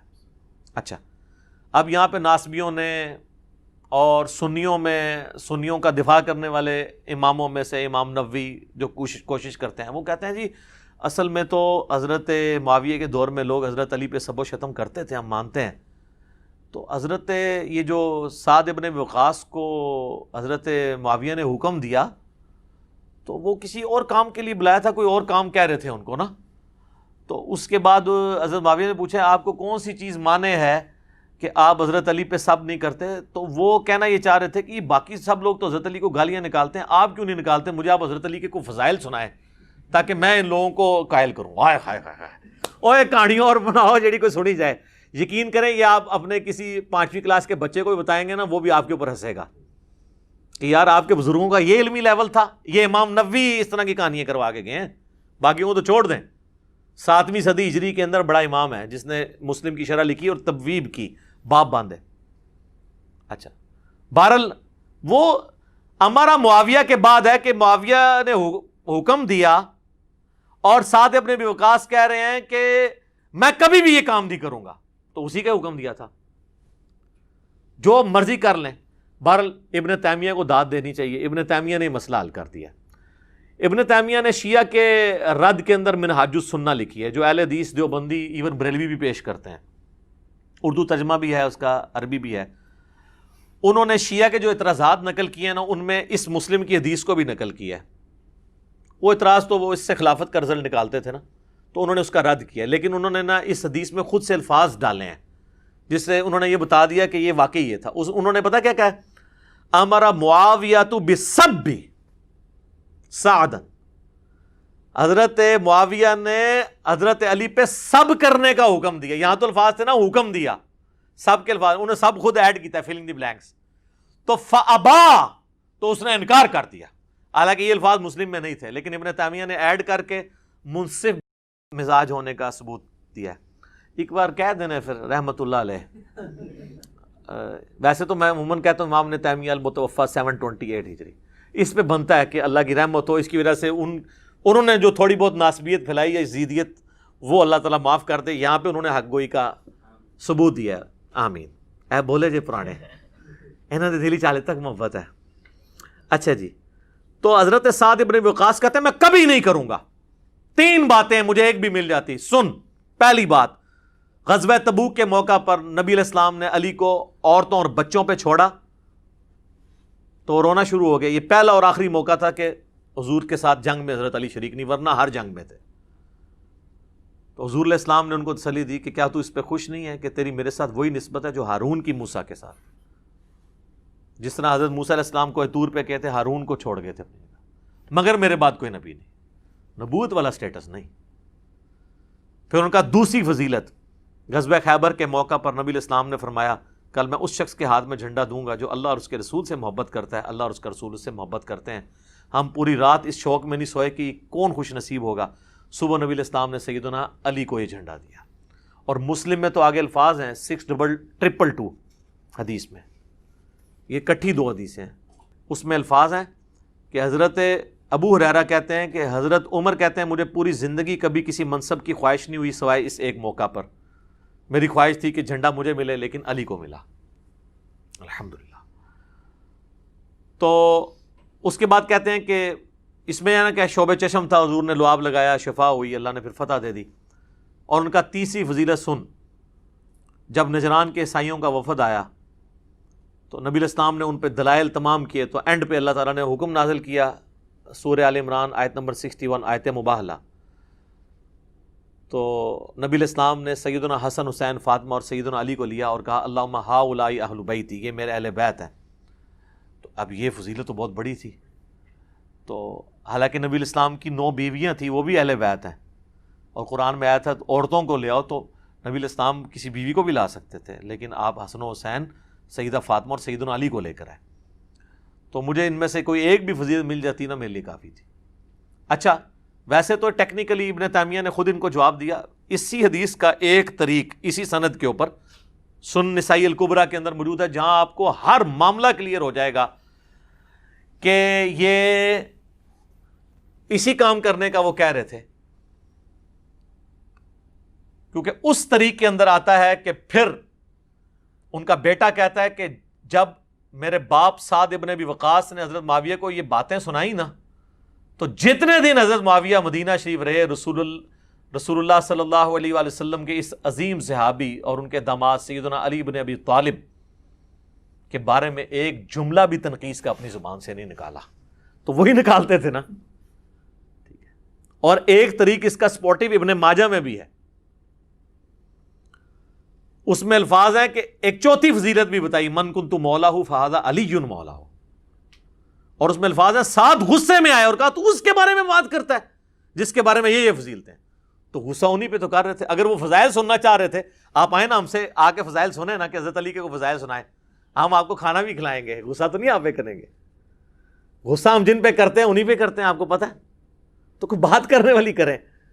اچھا یہ سنن نسائی الکبریٰ نا ایک بڑی نیکی کا کام ہوا ہے اس امت کے اندر. میں تھوڑا آپ کو بتا بھی دوں چونکہ یہ سب و شتم کی اکثر احادیث سنن نسائی الکبریٰ میں. میرے بھائیو امام احمد بن شعیب نسائی رحمہ اللہ تعالی المتوفی 303 ہجری، یہ اہل سنت کے بڑے ائمہ میں سے ہیں. بخاری اور مسلم کے بعد روئے ارض پہ اہل سنت کی سب سے صحیح ترین کتاب سنن نسائی ہے. ویسے اس کو ترتیب میں 5ویں نمبر پہ نام لیتے ہیں، بخاری، مسلم، ترمذی، ابو داؤد، نسائی، ابن ماجہ. لیکن صحت کے اعتبار سے سب سے کم ضعیف روایتیں اگر جس کتاب میں ہے نا وہ سنن نسائی ہے، بخاری مسلم کے بعد. امام نسائی نے یہ کتاب لکھی تھی سنن نسائی الکبریٰ، جس میں 11,770 احادیث تھی، 11,770. ہمارے پاس جو سنن نسائی ہے کدھر، ادھر پڑی ہوئی ہے، ادھر پڑی ہوئی ہے یہاں پہ. اس کے ساتھ آپ دیکھیں دارالاسلام والوں نے لکھا ہے سنن نسائی الصغریٰ، یہ چھوٹی سنن نسائی ہے. اس میں حدیثیں ہیں 5,761. یہ ان کے ایک شاگرد تھے امام نسائی کے، امام ابن السنی، کام بھی سنی اللہ انہوں نے کی تھا. اچھا یہ میں ایک جوک کے طور پہ بول رہا ہوں، آپ کو پتہ چل جائے گا کیوں، کیونکہ کچھ اہم چیپٹر تھے جو نکال دیے اس میں سے، تو وہ اس لیے میں کہہ رہا ہوں. ان کا نام بھی سنی تھا، ابن السنی. تو سنیہ دا پتر ابن السنی. تو امام ابن السنی جو تھے المتوفی 364 ہجری، یہ نہ کہنا میں کو گستاخی کی ہے، میں نے ایک علمی اختلاف کر رہا ہوں اور لائٹر موڈ کے اندر. انہوں نے نا اس کی تلخیص کر کے نا وہ آدھی حدیثیں کر دی، کدھر 11,770 اور کدھر 5,761، اور کچھ اس کے چیپٹر اس میں سے نکال دیے. وہی اصل چیپٹر سن. خیر ہے کوئی مسئلہ نہیں، تسی کڈے نہ سی پھر پا لینے وچ. اچھا دنیا میں یہ کتاب موجود ہے، عربی میں ہے، ابھی تک اس کا اردو ترجمہ نہیں ہوا. الصغریٰ کا ہوا ہے، اس کا نہیں ہوا ہوا کبریٰ کا. دارالکتب العلمیہ بیروت نے چھاپی ہوئی ہے، PDF موجود ہیں، ہم ایک ایک انشاءاللہ اس میں لگائیں گے. اس کے کچھ چیپٹر تھے بڑے امپورٹنٹ. عمل الیوم واللیلہ، صبح شام کے سنت اذکار، جس میں سے ہم نے یہ اپنے اذکار کارڈ میں وہ جو لکھی ہے نا حدیث، وہ دیکھیں سنن نسائی الکبریٰ 9928 نمبر، کہ جو آیت الکرسی فرض نماز کے بعد پڑھ لے وہ مرتے ہی جنت میں داخل ہوگا. نیچے لکھا ہے سنن نسائی الکبریٰ، یہ اس میں تھی. اس کا چیپٹر تھا عمل الیوم واللیلہ. اسی کا ایک چیپٹر ہے وفات النبی، جس میں نبی علیہ السلام کی وفات کے اوپر آپ کا جنازہ کیسے پڑھا گیا، جو آپ کو کہانی کرائے گی جنازہ وہی نہیں. اس میں نے الگ سے 163 مسئلہ ریکارڈ کروایا تھا. ایک اور چیپٹر ہے اس کا نام ہے فضائل قرآن. ایک اور چیپٹر ہے جس کا نام ہے فضائل صحابہ. اور ایک اور چیپٹر ہے جس کا نام ہے خصائص علی، جس کی لکھنے وجہ سے امام نسائی کو شہید کر دیا ناسبیوں نے. اور یہ دارالاسلام والوں نے باقاعدہ سنن نسائی کے تعارف میں لکھا ہے کہ امام نسائی کو محبت اہل بیت کی وجہ سے شہید کیا گیا. وہ جب شام گئے انہوں نے خصائص علی، انہوں نے کہا کہ شامی لوگ حضرت علی کو برا کہتے ہیں، تو انہوں نے حضرت علی کے فضائل بیان کیے. وہ تو یہی سمجھ رہے تھے ہماری طرح کہ اہل حدیث کو آپ قرآن و حدیث سے بتائیں گے تو مان لیں گے. انہوں نے 194 حدیثیں جمع کی، وہاں پہ درس شروع کیا. انہوں نے کہا یہ کون ہے بھائی علی، کیڑا علی؟ انہوں نے کہا بھائی علی علی ہے. انہوں نے کہا بھائی جی کو میرے شام دی کو فضیلت بیان کرو. انہوں نے کہا میرے شام کی تو فضیلت میں کوئی چیز نہیں ہے، وہ برابر چھوٹ بھی جائیں تو بڑی بات ہے. ان کا کوئی تو ہے. انہوں نے کہا ہاں ایک ہے، پھر آپ سن نہیں سکو گے. انہوں نے مسلم کی حدیث سنا دی کہ خدا اس کا پیٹ نہ بھرے. وہ ان پہ ٹوٹ پڑے اور ان کو شہید کر دیا. تو یہ ایک علیحدہ سے ایک ٹاپک ہے. تو اس پہ آپ نے ڈیٹیل سننی ہے تو میرا یوٹیوب پہ کلپ ہے حضرت معاویہ رضی اللہ تعالیٰ عنہ کاتب وحی. تو اس میں نے بتایا تھا کہ یہ کاتب وحی والی روایت بھی آدھی بتاتے ہیں دلائل النبوہ سے. اس پمفلٹ میں نے خیر وہ ساری لکھی ہوئی ہیں. تو امام نسائی کو، اچھا امام نسائی بھی کہا جاتا ہے، زبر سے بھی پڑھا جاتا ہے، دونوں درست ہیں. عموماً امام نسائی کہا جاتا ہے. تو امام نسائی نے یہ چیپٹر لکھا، اس میں خصائص علی بھی تھا. اب یہ ایک ایک کر کے چیپٹر اردو میں آنا شروع ہو گئے ہیں. ہمارے پاس یہ الحمدللہ موجود ہیں سافٹ کاپی. تو خصائص علی کی آپ کو ahlsunnatpak.com پہ مل جائے گی. یہ خصائص علی، یہ سنن نسائی الکبریٰ کا چیپٹر ہے خصائص علی. اس میں سب و شتم والی روایتیں موجود ہیں جو ہم نے پمفلٹ میں سنن نسائی الکبریٰ کے حوالے سے ڈالی ہوئی ہیں. دونوں کے نمبر انشاءاللہ ڈال دیں گے. اور یہ فضائل صحابہ چیپٹر جس میں حضرت ابوبکر، عمر، عثمان و علی اور اشرم بشرا کے فضائل ہیں، اس میں بھی سب و شتم والی روایتیں موجود ہیں. یہ بھی، اور یہ دیکھیں مزے کی بات ہے، ان دونوں کی تحکیم اس بندے نے کی ہے جو شاگرد تو شیخ زبیلی زئی رحمہ اللہ تعالیٰ کا ہے، لیکن اس وقت ناسبیت کا جھنڈا اٹھایا ہوا اس نے، لیکن تحکیم تو ہوئی ہوئی ہے، ہم تو اسی کی تحکیم دکھا رہے ہیں کہ بھئی خود دیکھ لو، ناسبیوں کے لیے بھی دلیل بن جائے گا۔ تو یہ 2 چیپٹر ہیں جی، اس میں وہ روایتیں ساری موجود ہیں، اور یہ دونوں چیپٹر اسی سنن نسائی الکبریٰ کے ہیں۔ تو یہ چیپٹر سنن نسائی الکبریٰ سے جو بندہ نکال دے اسے سنیت کا سرٹیفکیٹ دینا چاہیے نا، کیونکہ اس نے سنیت کی بڑی خدمت کی ہے نا، یعنی وہ جو صدیوں سے پردہ ڈالا جا رہا تھا، تو اس لیے میرے وہ جملہ جو میں نے بولا تھا نا کہ نام سے ابن سنی اور کام بھی سنی لگی تھا، کڈے تھے اے چیپٹر کڈے، خصائص علی اور فضائل صحابہ، اور فضائل صحابہ میں خلفاء راشدین کے بھی فضائل تھے، اشرا مبشرہ کے فضائل تھے، لیکن وہ جو اشرا مبشرہ والے سارے فضائل ہیں نا، اس میں سب و شتم والی روایتیں بھی گندی ہوئی تھی، انہیں کہا پوری سائڈ تے کر دو۔ واللہ عالم، ہو سکتا ہے میری بدگمانی ہو، لیکن قرائن ہمیں یہ بتاتے ہیں کہ امت کے وسیع تر مفاد میں بڑے بڑے بزرگوں نے اس طرح کے بہت بڑے بڑے کام کیے ہیں۔ وہ آج آپ کو کچھ میں روایتیں بتاؤں گا کہ وہ کیا کیا کام کیے ہیں۔ سنن نسائی الکبریٰ کا تعارف ہو گیا، اب اسی میں سے ایک اور روایت سنیں۔ ایک تابعی کہتے ہیں میں سعد ابن ابی وقاص کو ملنے گیا تو وہ ہم سے پوچھنے لگے کہ میں نے سنا ہے کہ تم سیدنا علی کو گالیاں دیتے ہو۔ میں نے عرض کیا کیا واقعی آپ نے ہمارے متعلق ایسی بات سنی ہے؟ تو انہوں نے فرمایا ہاں ایسا ہی ہے، شاید تم نے بھی ان کو گالی دی ہو۔ میں نے عرض کیا اللہ کی پناہ کہ ہم کبھی کوئی ایسی حرکت کریں۔ تو سعد ابن ابی وقاص نے فرمایا دیکھنا علی ابن ابی طالب کو کبھی گالی نہ دینا، بے شک اگر یہ لوگ میری مانگ یعنی یہ جو سر کے درمیان آرا بھی رکھ دیں اور مجھے دھمکی دیں کہ 2 ٹکڑے کر دیے جائیں گے، اور مجھے کہیں کہ میں علی کو گالی دوں، تو پھر بھی میں علی کو گالی نہیں دوں گا، کیونکہ میں نے خود رسول اللہ سے علی کے فضائل میں بہت کچھ سن رکھا ہے۔ اچھا یہ کون تھے؟ وہ کوئی ایرانی فنڈڈ لوگ تھے جو حضرت سعد کو کہتے تھے کہ علی کو گالیاں دو؟ کوئی سعودی ریال آتے تھے ان کو؟ بنو امیہ تھے؟ اچھا، المستدرک للحاکم میں ایک حدیث ہے، ایک تابعی ہیں قیس بن ابو حازم، وہ کہتے ہیں کہ میں مدینہ شریف کے بازار میں گھوم رہا تھا، اسی دوران احجار زیت ایک بازار کا نام تھا، میں وہاں پر پہنچا تو میں نے دیکھا کہ لوگ ایک گھوڑ سوار کے گرد جمع ہے، کوئی بندہ گھوڑے پہ بیٹھا ہوا ہے، اس کے گرد لوگ جمع ہے، اور وہ گھوڑ سوار جو ہے وہ سیدنا علی بن ابی طالب کو گالیاں بک رہا ہے۔ یار دیکھو، اندازہ کرو، یہ مسلمانوں کی حالت ہے، اور لوگ اس کے گرد مجمع لگائے ہوئے ہیں۔ اسی دوران سعد ابن ابی وقاص وہاں تشریف لے آئے، وہی سعد، تو وہ مجمع کو چیرتے ہوئے آگے آگے، لوگ بھی ان کے احترام میں ہٹ گئے، ظاہر ہے اتنا بڑا صحابی۔ پھر انہوں نے اس شخص کو مخاطب کر کے کہا کہ تو کس بنیاد پر علی ابن طالب کو گالیاں دے رہا ہے؟ مجھے بتا، کیا علی سب سے پہلے مسلمان نہیں ہوا تھا؟ کیا سب سے پہلا شخص جس نے رسول اللہ کے ساتھ نماز پڑھی وہ علی نہیں تھا؟ کیا دنیا سے سب سے زیادہ بے رغبتی رکھنے والا شخص علی نہیں تھا؟ کیا سب سے بڑھ کر علم رکھنے والا شخص علی نہیں تھا؟ پھر سعد ابن ابی وقاص مزید فضائل ذکر کرتے رہے، حتیٰ کہ فرمایا کہ کیا علی رسول اللہ کی صاحبزادی کے رشتے سے آپ کا داماد نہیں تھا؟ کیا رسول اللہ کے غزوات میں علی آپ کے جھنڈے کو تھام کر سب سے آگے نہیں ہوتا تھا؟ اس میں سے کوئی ایک فضیلت بھی کسی اور بندے کو حاصل ہے اس لیول کی؟ داماد حضرت عثمان ہیں لیکن نسل نہیں چلی، اہل بیت جو ہیں وہ اولاد علی ہے۔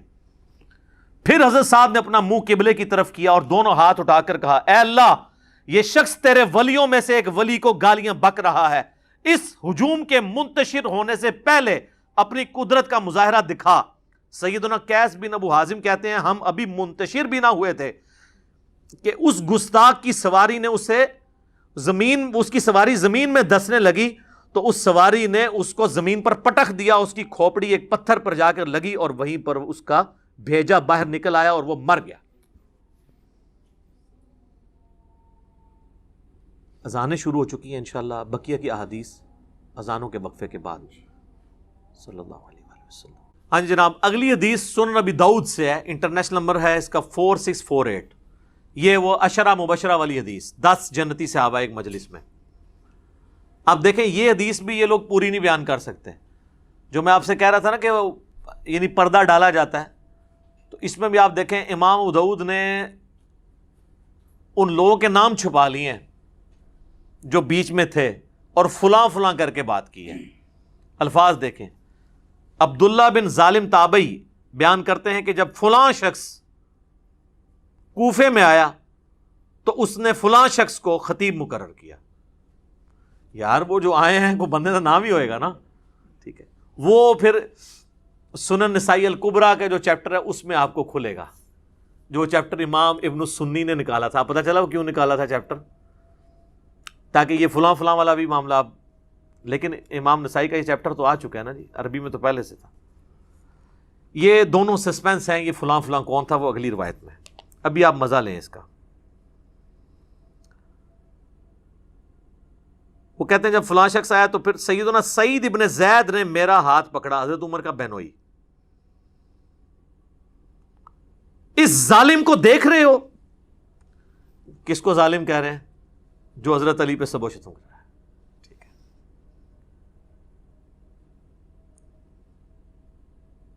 سیدنا عبداللہ بن ظالم تابعی بیان کرتے ہیں کہ پھر سیدنا سعید بن زید نے فرمایا 9 افراد کے بارے میں جنتی ہونے کی گواہی دیتا ہوں، اگر 10ویں کا ذکر کر دوں تو کوئی گناہ کی بات نہیں ہوگی. میں نے پوچھا وہ کون ہے؟ تو انہوں نے فرمایا کہ رسول اللہ صلی اللہ علیہ وآلہ وسلم کوہ ہیرا پر کھڑے ہو کر فرمانے لگے، اے ہیرا پہاڑ تھم جا، تجھ پر اس وقت نبی یا صدیق یا شہید تو موجود ہیں. پھر میں نے پوچھا وہ 9 افراد کون ہیں؟ تو سعید ابن زید نے کہا کہ رسول اللہ صلی اللہ علیہ وآلہ وسلم، ابو بکر، عمر، عثمان، علی، طلحہ، زبیر، سعد ابن ابی وقاص، عبد الرحمن بن عوف. یہ کل 9 ہوئے. اس میں حضرت ابو عبیدہ ابن جرح کا نام نہیں ہے. ابو عبیدہ ابن جرح کا نام جو ہے نا وہ ترمذی والی حدیث ہے 3747 عبد الرحمن بن عوف سے، اس میں ہے. اور ایک دوسرا شخص جو 10واں ہے وہ بھی جنت میں. تو ان کا یہ وہ 10واں کون ہے؟ تو پہلے تو انہوں نے کوشش کی کہ نہ بتایا جائے. ان کا 10واں میں ہوں، سعید ابن زید. اچھا جی، یہی حدیث جب آئی ہے نا سنن نسائی الکبریٰ میں، جس میں امام داؤد نے لکھا فلاں شخص فلاں کو ملنے ادھر آیا تو اس نے فلاں کو کھڑا کیا. اب سنیں وہ کیا کہتے ہیں. سیم سند ہے. عبداللہ بن ظالم تابعی رحمہ اللہ بیان کرتے ہیں کہ جب حضرت معاویہ بن ابی سفیان کوفے میں آئے تو حضرت مغیرہ ابن شعبہ نے کچھ خطیب مقرر کیے. یہ دونوں فلاں فلاں نام آگے، جو کہ سیدنا علی پر زبان درازی کر رہے تھے. الفاظ یتناولون، حضرت علی کے عیب بیان کرنے لگے. چنانچہ سعید ابن زید نے میرا ہاتھ پکڑا اور فرمایا اس ظالم کو دیکھتے ہو؟ یہ ایک جنتی شخص پر لعنت کروا رہا ہے. کون؟ یا مغیرہ ابن شعبہ کو انہوں نے کہا یا حضرت معاویہ کو. یہ مجھے کہتے ہیں جی ظالم مغیرہ کے الفاظ کدھر ہیں؟ وہ تو میں بتاؤں گا کہ وہ 6 دفعہ انہوں نے کہا اوئے مغیرہ، اوئے مغیرہ، کیونکہ اس حدیث میں الفاظ ہیں کہ انہوں نے اوئے مغیرہ کو 3 دفعہ ریپیٹ کیا، تو 6 ہو گیا نا. تو میں رجوع کرتا ہوں، میں نے پچھلی دفعہ کہا تھا 3 دفعہ کہا، انہوں نے 6 دفعہ کہا. میں بھی رجوع کرتا ہوں چیزوں پہ. ٹھیک ہے جی، وہ آگے آئے گی حدیث. تو ایک جنتی شخص پر لعنت کرواتا ہے. پھر انہوں نے 9 افراد کے بارے میں گواہی دی. پھر وہی والی حدیث ریپیٹ ہو جاتی ہے کہ وہ کون سے جنتی ہیں، 10ویں خود. سنن نسائی الکبریٰ میں ایک اور حدیث ہے اسی فضائل صحابہ والے چیپٹر میں. یہی تابعی کہتے ہیں کہ میں سعید ابن زید کے پاس آیا تو میں نے عرض کی کہ کیا آپ اس ظالم شخص پہ تعجب نہیں کرتے کہ جس نے سیدنا علی پر سب و شتم کرنے کے لیے خطیب مقرر کیے ہوئے ہیں. یہاں پہ سب کا لفظ نہیں ہے، یشتمون علی. تو شتم کا لفظ تو ہوتا ہی گالی کے لیے ہے، تنقید کے لیے نہیں. وہ کہتے ہیں سب کا لفظ یہ تھے اس میں الفاظ ہے. تو انہوں نے فرمایا کیا وہ ایسا کرتا ہے واقعی؟ جبکہ میں گواہی دیتا ہوں کہ 9 افراد جنت میں ہیں. پھر انہوں نے وہی حدیث سنائی عشرہ مبشرہ والی، اور 10واں پھر اپنا ذکر کیا. اب یہ حدیث صحیح ابن حبان میں، مسند احمد اور کئی کتابوں موجود ہے. اب آ جائیں ایک اور حدیث جو سنن نبی داؤد کے اندر موجود ہے. سنن نبی داؤد سے عشرہ مبشرہ والی حدیث ہی نہیں بیان کر سکتے. 4650 ایک تابعی ہیں، وہ کہتے ہیں کہ میں فلاں شخص کے پاس کوفے کی مسجد میں بیٹھا ہوا تھا اور اہل کوفہ بھی موجود تھے. پھر امام داؤد نے فلاں لکھ دیا. فلاں کا کوئی نام ہی ہوئے گا. کوفے کی مسجد میں, بڑی جامع مسجد میں بیٹھا ہوا تھا. وہ فلاں کون تھا؟ وہ حضرت مغیرہ ابن شعبہ تھے. امام احمد بن حنبل نے یہ حدیث نقل کر کے ان کا نام بھی لکھ دیا. امام ابو داؤد کو شرم آئی کہ میں فلاں کر کے نام تو چھپا رہا ہوں. ظاہر ہے انسان کا ضمیر تو ملامت کرتا ہے, سچائی تو پھر کھٹکتی ہے. آپ حیران ہوں گے, اس حدیث کے بعد نا امام ابو داؤد نے ایک حدیث لی ہے, اس میں تو انہوں نے فلاں لکھ دیا, دونوں حدیثوں میں فلاں فلاں کر کے نا فلاں کو بچا لیا. پھر اس کے بعد اچانک ایک حدیث لے کے آتے ہیں جس کا اس پورے چیپٹر سے خلافت کے کوئی تعلق نہیں ہے, اور وہ حدیث یہ لے کے آتے ہیں کہ جب سہیل ابن عمرو صلح حدیبیہ کے موقع پر حضور علیہ السلام سے معاہدہ کرنے آیا تو وہ بار بار حضور کی داڑھی کی طرف ہاتھ بڑھاتا تھا. بعض لوگوں کو عادت ہوتی ہے نا داڑھی کو ہاتھ لگا کے بات کرنا یا ٹھوڑی کو. تو کہتے ہیں ایک شخص وہاں کھڑا تھا جس نے اپنے تلوار کی جو ہاتھ والی سائڈ ہے نا, جہاں سے دستی اس کو پکڑا جاتا, تو وہ اس کے ہاتھ پہ اس نے ماری. اس نے کہا اپنے جو ہے نا ہاتھ رسول اللہ کی داڑھی سے پیچھے کر. تو وہ کہتے ہیں وہ شخص حضرت مغیرہ ابن شعبہ تھے. اس حدیث کا خلافت کے چیپٹر کے ساتھ کوئی تعلق ہے؟ وہ اصل یہ بتانا چاہ رہے تھے کہ یہ جو فلاں شخص ہے نا وہ مغیرہ ابن شعبہ ہے اور وہ صحابی ہے اور صلح حدیبیہ کا صحابی ہے. پھر وہ حدیث لے کے آتے ہیں, مسلم شریف میں بھی حدیث ہے کہ نبی علیہ السلام نے فرمایا کہ جنہوں نے درخت کے نیچے میرے ہاتھ پہ بیعت کی ہے میں اللہ سے امید کرتا ہوں ان کو آگ نہیں چھوئے گی. صلح حدیبیہ والے. یہ مسئلہ ہم آگ کا جہنم یا جنت نہیں کسی کی طے کر رہے ہیں, ہم تو یہ کہہ رہے ہیں کہ کس کے ایٹیچیوڈ کی خمیازہ آج ہم بھگت رہے ہیں. آج اگر ہمارے پاس طاقت ہو ہم ان کو دوبارہ دنیا میں لیں اور ان کہیں کہ حضرت دیکھیں آپ لوگوں کی وجہ سے اس وقت امت کی کیا حالت ہوئی ہے, تو وہ بھی اپنے اس عمل کے اوپر پچھتائیں, چاہے وہ حضرت معاویہ رضی اللہ تعالیٰ عنہ ہوں, عمر بن عاص ہوں یا مغیرہ ابن شعبہ ہوں رضی اللہ عنہم اجمعین. تو وہ کہتے ہیں فلاں شخص کے پاس آ کے میں بیٹھ گیا تو اتنے میں سعید ابن زید وہی حضرت عمر کے بنوئی وہاں پہنچے. تو اس فلاں شخص نے ان کو اپنے پاس تخت پہ بٹھا لیا. اس وقت آپ مسجدوں میں تخت لگے ہوتے تھے کیونکہ گورنر وہیں بیٹھتے تھے, ایک پورا ایک سلسلہ تھا, مسجد ہی آفس ہوتی تھی.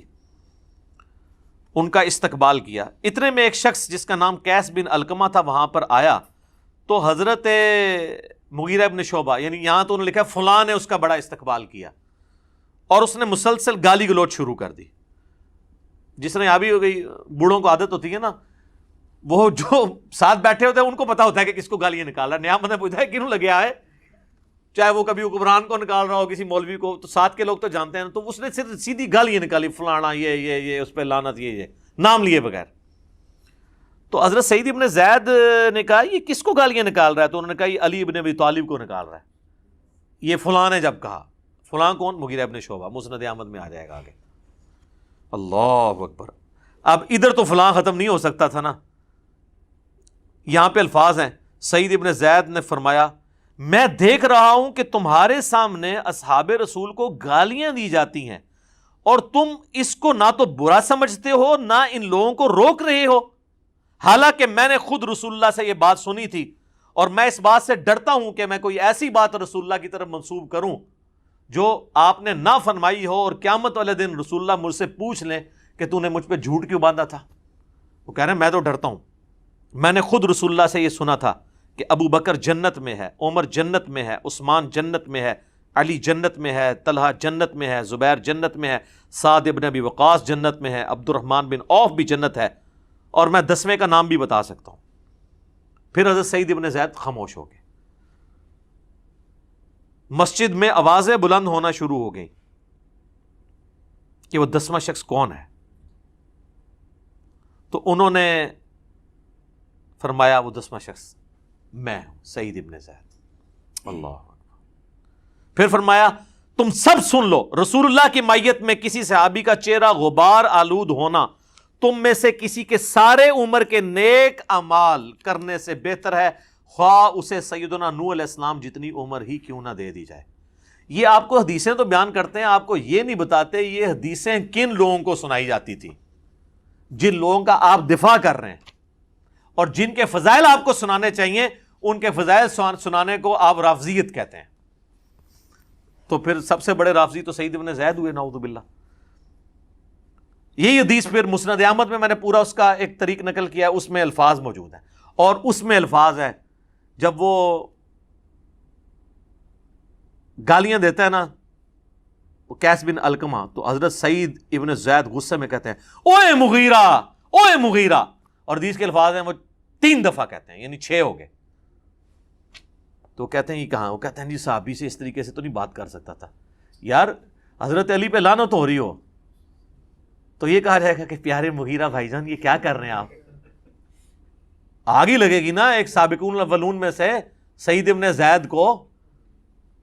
ٹھیک ہے، اللہ اکبر. پھر انہوں نے پوری وہ حدیث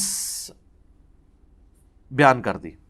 ایک اور حدیث سنن نسائی الکبریٰ کے اندر ہے، وہی فضائل صحابہ والے چیپٹر میں. اس میں تو واضح الفاظ ہیں کہ وہی تابعی عبداللہ کہتے ہیں کہ حضرت مغیرہ نے خطبہ دیا اور اس میں سیدنا علی کو سب و شتم کا نشانہ بنایا، تو اس پہ سعید ابن زید نے فرمایا میں گواہی دیتا ہوں کہ میں نے رسول اللہ سے خود سنا تھا، اے ہیرا پہاڑ تھم جا، تجھ پر اس وقت نبی، صدیق اور شہید ہی تو ہیں. پھر نبی علیہ السلام نے فرمایا ابو بکر، عمر، عثمان، علی، طلحہ، زبیر، سعد ابن ابی وقاص، عبد الرحمن بن عوف اور سعید ابن زید سب جنت میں ہیں. عشرہ مبشرہ کی رٹ لگائی ہوتی ہے اہل سنت کے ہاں، یہ عشرۃ مبشرۃ حدیث بھی نہیں 10 جنتی صحابہ کی بیان کر سکتے، آدھی بیان کرتے ہیں. ایک اور حدیث سنن نسائی الکبریٰ کے اندر یہی تابعی کہتے ہیں کہ میں سعید ابن زید کے سامنے بیٹھا تھا تو وہ فرمانے لگے ہمارے حکمران ہمیں حکم دیتے ہیں کہ ہم اپنے بھائیوں پر لعنت کریں. الفاظ ہیں نلعن اخواننا، یہ کہتے ہیں سب کا مطلب تنقید ہے، اس میں لعنت کے الفاظ ہیں. اور بے شک ہم تو کبھی لعنت نہیں کریں گے بلکہ ہم تو ان کے لیے اللہ کی بارگاہ میں دعا ہی کریں گے. میں نے رسول اللہ سے خود یہ بات سنی تھی کہ آپ فرما رہے تھے ان قریب میرے بعد بہت فتنے ہوں گے. بنو امیہ کو سعید ابن زید کہہ رہے تسی وہی فتنے ہو جڑے حضور نے دسے سن، ساڑھے تے مسلط ہو گے. اور ایسے ایسے ہوگا. اسی دوران ایک شخص وہاں آیا اور اس نے سعید ابن زید سے کہا میں تو حضرت علی سے دنیا میں ہر چیز سے بڑھ کے محبت کرتا ہوں. ہم تو کہہ رہے ہیں سبحان اللہ، یہ لوگ ہوتے کہتے ہیں اس کو ایران سے فنڈ آتا ہے، رسول اللہ سے بھی بڑھ کے محبت کرتا ہے. یقیناً رسول اللہ سے بڑھ کے نہیں کرتا. نہیں اور باقیوں کدھر گئے؟ یہ تو رافضیت شیعت والی باتیں ہیں. سعید ابن زید کو جب اس نے کہا نا کہ یہ تو لعنت کرواتے ہیں اور میں علی کو ہر چیز سے بڑھ کر محبوب رکھتا ہوں، اس پر سعید ابن زید نے کہا تمہیں بشارت ہو، تم ایک جنتی انسان سے محبت کرتے ہو. پھر سعید نے کہا سنو، رسول اللہ سے میں نے خود سنا تھا ابو بکر، عمر، عثمان، علی، طلحہ، زبیر، عبد الرحمن بن عوف، سعد ابن ابی وقاص یہ سب جنت میں ہیں. اگر چاہوں تو 10ویں کا نام بھی بتا سکتا ہوں. 10ویں وہ خود تھے. پھر جب لوگوں نے زور لگایا تو پھر انہوں نے اپنا نام بتایا. ایک اور حدیث ہے سنن نسائی الکبریٰ کے اندر اور یہ ابو داؤد کے اندر موجود ہے. عبد الرحمن تابعی کہتے ہیں کہ سعید ابن زید حضرت مغیرہ ابن شعبہ کے پاس بیٹھے تھے تو حضرت مغیرہ نے حضرت علی کے بارے میں نازیبا الفاظ کہے تو سعید ابن زید وہیں پر کھڑے ہوئے اور فرمایا میں رسول اللہ سے خود یہ سن چکا ہوں کہ اہل قریش میں سے 10 لوگ جنتی ہیں، رسول اللہ، ابو بکر، عمر، عثمان. اچھا اس میں انہوں نے حضرت علی کا نام حضرت عثمان سے بھی پہلے لے دیا کیونکہ ان پہ سب و شتم ہو رہا تھا. شیخین کی فضیلت پہ تو اہل سنت کے ہاں اتفاق ہے، لیکن حضرت علی اور عثمان والی فضیلت جو ہے اس میں اختلاف پایا جاتا ہے. تو یہاں انہوں نے حضرت علی کا نام پہلے لیا، حضرت عثمان، طلحہ، زبیر، عبد الرحمن بن عوف، سعد ابن ابی وقاص اور پھر اپنا بھی ذکر کیا. اب میں اس کو کنکلوڈ کرتا ہوں. میرے بھائیو مسند احمد میں ایک حدیث ہے، اس کی صحت میں اختلاف ہے. مشکات میں بھی حضرت علی کے چیپٹر میں حدیث ملتی ہے کہ جس نے علی کو گالی دی رسول اللہ نے فرمایا اس نے مجھے گالی دی. اب جو نبی علیہ السلام کو گالی دیتا ہے اس کا معاملہ پھر کیا ہوگا؟ اس کی سند پہ اختلاف ہے، لیکن شیخ زبیر لیزئی صاحب اللہ تعالیٰ ان کی قبر کو نور سے بھر دے، ان کو نیک کاموں کا اجر دے، انہوں نے بڑا انصاف کیا. انہوں نے مشکات میں حدیث آئی نا تو اس کی فوٹ نوٹ پہ لکھا کہ اس کی سند تو ضعیف ہے، لیکن جو روایت مسند ابی یعلا میں موجود ہے، جو الموجب الصغیر طبرانی میں بھی ہے، اور سنن نسائی الکبریٰ جس کو امام ابن سنی نے جو چیپٹر نکال دیا تھا اس کے اندر بھی موجود ہے، خصائص علی اور یہ والا چیپٹر 2، یہ خصائص علی والے چیپٹر میں، کہ ابو عبداللہ تابعی بیان کرتے ہیں کہ ام المومنین سیدہ ام سلمہ جو ہماری ماں سب سے آخر میں فوت ہوئی ہیں، واقعہ کربلا کے بھی 3 سال بعد 64 ہجری میں واقعہ کربلا ان کی زندگی میں ہوا ہے. ام سلمہ وہ کہنے لگی کہ تمہارے ممبروں پر رسول اللہ کو گالیاں دی جاتی ہیں. تو تابعی کہنے لگا معاذ اللہ، یہ کیسے ہو سکتا ہے؟ تو انہوں نے کہا کیا تم حضرت علی اور ان سے محبت کرنے والوں کو گالیاں نہیں دیتے ہو؟ یہ کہتے تھے علی پر لعنت نعوذ باللہ، علی سے محبت کرنے والوں پر لعنت نعوذ باللہ۔ تو ام سلمہ نے کہا کہ تم رسول اللہ کو گالیاں دے رہے ہو، کیا تم یہ نہیں کہتے ہو علی اور اس سے محبت کرنے والوں پر لعنت؟ اور میں نبی کی بیوی گواہی دیتی ہوں کہ علی سے سب سے زیادہ محبت رسول اللہ کیا کرتے تھے۔ تم جب یہ کہتے ہو نا کہ علی سے محبت کرنے والوں پر لعنت، تو یہ حضرت علی سے سب سے زیادہ محبت کرنے والے خود رسول اللہ تھے صلی اللہ علیہ وآلہ وسلم۔ اس پہ تو میں وہ آیت ہی پڑھوں گا، سورۃ الاحزاب کی آیت نمبر 57، جو آیت درود سے اگلی آیت ہے، ان الذین یؤذون اللہ ورسولہ لعنہم اللہ فی الدنیا والآخرہ وأعد لهم عذابا مہینا۔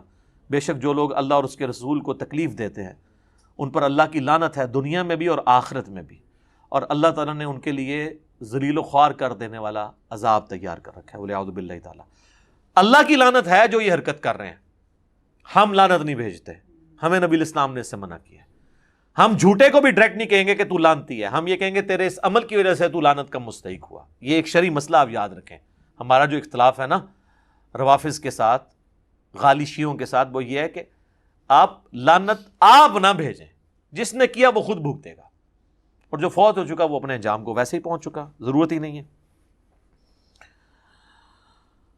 آخر میں 2 حدیثیں بیان کر کے اس ٹاپک کو میں کنکلوڈ کرتا ہوں، ورنہ تو گھنٹوں بولا جا سکتا ہے۔ صحیح مسلم میں 240 نمبر حدیث ہے، سیدنا علی کہتے ہیں کہ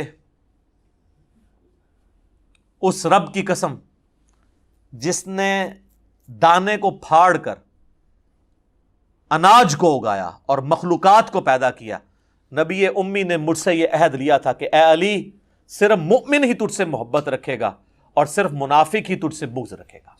محبت علی از دا لٹمس ٹیسٹ آف ایمان۔ میں اس کی انجینئرنگ نہیں کرتا اس حدیث کی، جس سے فٹ اسے گفٹ، بس میں اسی کے اوپر اس کو کنکلوڈ کرتا ہوں۔ اور آخری حدیث جو مسند احمد میں مرفوع روایت بھی موجود ہے، مشکات کے اندر بھی موجود ہے، کہ نبی الاسلام نے فرمایا تھا اے علی، تم میری امت میں عیسیٰ ابن مریم کی مثل ہو۔ عیسائی ان کی شان میں غلو کر کے برباد ہو گئے، اور یہودی ان کی گستاخی کر کر برباد ہوئے، حتیٰ کہ ان کی والدہ پر بھی تہمت لگائی۔ اور اس کے ساتھ یہ الفاظ ہیں، حضرت علی کہتے ہیں میرے بارے میں بھی 2 طرح کے لوگ تباہ ہو جائیں گے، میری محبت میں غلو کر کے اور میری دشمنی میں۔ اس کی روایت کی سند پہ اختلاف ہے، لیکن اس کو سپورٹیو حدیث فضائل صحابہ احمد بن حنبل کی کتاب میں 2 روایتیں ہیں، حضرت علی سے موقوفاً خود حضرت علی کہہ رہے ہیں، اور جب غیبی خبر کوئی صحابی بیان کر رہا ہو تو یہ امپلائیڈ ہوتا ہے کہ نبی نے ہی ان کو خبر دی ہے، کیونکہ علم الغیب اللہ کی طرف سے صرف نبیوں کو عطا ہوتا ہے جو غیبی خبریں ملتی ہیں۔ سورہ آل عمران کی آیت نمبر 179 ہے نا، کہ اللہ کی یہ شان نہیں کہ تمہیں غیب پر مطلع کرے، مگر وہ اپنے رسولوں میں سے جسے چاہتا ہے چن لیتا ہے، پھر ان کو غیبی خبریں دیتا ہو۔ تمہارا کام ہے کہ تم رسولوں پر ایمان لاؤ، ان کی غیبی خبروں پر۔ تو مولا علی کہتے ہیں کہ فضائل صحابہ احمد بن حنبل کی کتاب میں کہ میری وجہ سے 2 فرقے گمراہ ہوں گے اور میری وجہ سے 2 فرقے دوزخ میں جائیں گے۔ یہ دونوں الفاظ ہیں، ایک میری محبت میں غلو کر کے اور ایک میری دشمنی میں، یعنی رافضی اور ناصبی۔ رافضیوں کی اکثریت جو محبت میں غلو کرتے ہیں اہل تشیع میں پائی جاتی ہے، اور ناصبیوں کی اکثریت اہل سنت میں پائی جاتی ہے، اگرچہ اہل سنت میں ان کی کتے کی بھی اوقات نہیں ہے، لیکن وہ اپنے آپ کو چھپا کر لانچ کرتے ہیں، اور پھر ہمارے جیسے لوگ بھی دنیا میں موجود ہیں تو جو ان کو ننگا کر دیتے ہیں۔ بہرحال پریکٹیکلی مجھ سے لوگ اکثر پوچھتے ہیں، چلے آج میں یہ بھی ٹروتھ ریویل کر دیتا ہوں کہ جی ہم بار بار یہ نعرہ لگاتے ہیں کہ نہ میں وہابی نہ میں بابی، نہ ہم سو کالڈ وہابی ہیں، کوئی علمی بات کرے اسے وہابی کہتے ہیں، نہ ہم بابی ہیں بابوں کا دفاع کرنے ہیں۔ اور بابی میں یہ سارے فرقے شامل ہیں، بریلوی، دیوبندی، اب تو خیر اہل حدیث بھی شامل ہو گئے، اور شیعہ جو اپنے بابوں کے پیچھے چلتے ہیں۔ نہ میں وہابی نہ میں بابی، میں ہوں مسلم علمی کتابی۔ بہرحال اگر ہم سے کوئی مین سٹریم جو امت میں 2 دراڑیں ہیں سنی اور شیعہ، اس میں پوچھے تو ہم کہیں گے ہم اہل سنت کے منہج پہ ہیں، انہی کی کتابیں ہم نے رکھی ہیں۔ اس کی وجہ ہے کہ پریکٹیکلی اہل سنت کا جو منہج ہے اس کو اللہ نے یہ غیبی تائید اس کے ساتھ کر دی ہے کہ اہل سنت میں ڈومیننٹ اکثریت اہل بیت سے محبت کرنے والی، اور ایون اہل بیت سے محبت کرنے والے لوگ بھی اپنے جذبات میں حد کو کراس کرتے ہوئے بنو امیہ پر لعنت نہیں کرتے۔ یا نعوذ باللہ یہاں پہ جو ناسبی بھی ہیں وہ بھی یعنی حضرت علی پہ سب و شتم کا نہیں سوچ سکتے، منہ چھپاتے پھرتے ہیں. لیکن اس کے اگینسٹ شیعہ میں ممبر ڈومیننٹ ان لوگوں کے ہاتھ میں جو خلفائے ثلاثہ پر یا حضرت معاویہ پر، عمر بن عاص پر، مغیرہ ابن شعبہ رضی اللہ عنہم اجمعین پر لعنت کرتے ہیں. میں قطعاً نہیں کہتا آپ ان سے علمی اختلاف نہ رکھیں، بلکہ واللہ شاید میرا علمی اختلاف آپ سے زیادہ ہو ان کے ساتھ. آپ کا جذباتی اختلاف ہے، میرا علمی ہے. اور رہی اہل بیت کی محبت، تو میں دنیا میں کسی سو کالڈ شیعہ سے اپنی محبت اہل بیت بھی ایکسچینج کرنے کے لیے تیار نہیں ہوں الحمدللہ. تو ہمیں کسی سرٹیفکیٹ لینے کی ضرورت نہیں ہے. لیکن یہ بات ماننے والی ہے کہ اہل سنت کے منہج کے ساتھ اللہ کی غیبی تائید ہے. عمر بن عبدالعزیز جیسے مجدد نے اس فتنے کا قلع کما کیا، یہ سب و شتم والے کا، آج تک دوبارہ اس فتنے نے سر نہیں اٹھایا الحمدللہ. اور آج بھی دیکھ لیں اللہ کے فضل سے غدیر خم پہ یہ پلیٹ فارم کھڑا ہے، قرآن کو بھی پکڑا ہوا ہے اور اہل بیت کو بھی. اہل بیت کا بھی دفاع اس پلیٹ فارم سے ہو رہا ہے، قرآن کی توحید بھی اس پلیٹ فارم سے بیان ہو رہی ہے. اہل بیت کے دفاع کے اندر علمی پلیٹ فارم کون سا ہے؟ سنی شیعہ کو پیش کرے نا. تو اللہ کے فضل سے یہ جو اسلام کی نشت ثانیہ ہو رہی ہے، امام محمد بن عبداللہ المہدی کی تیاریاں شروع ہو رہی ہیں، اس کے لیے دنیا کو اس پیج پہ آنا تھا. ادروائز تو یقین کریں کہ آپ ذرا، میرا ایک معصومانہ سوال ہے، کیا امام مہدی دنیا میں آ کر حضرت فاطمہ کی اولاد سے ہو کر حسن و حسینی ہو کر یزید کو رحمۃ اللہ علیہ کہہ رہے ہوں گے؟ آپ امیجن کر سکتے ہیں؟ اور یہاں تو لوگ اپنے جھوٹے لیڈروں کے دشمنوں کو گالیاں نکالتے ہیں، اپنے جھوٹے لیڈروں اور اپنے جھوٹے آباء و اجداد کے دفاع کے لیے. جن کے آباء و اجداد ہی سچے ہیں، جن کے گھر سے ہمیں دین ملا ہے، ان کی اولاد میں مسلمانوں کا امام جو پیدا ہوگا وہ یہ کہے گا کہ یزید ٹھیک تھا اور حسین جو ہے نعوذ باللہ باغی تھا، یا دونوں ٹھیک تھے.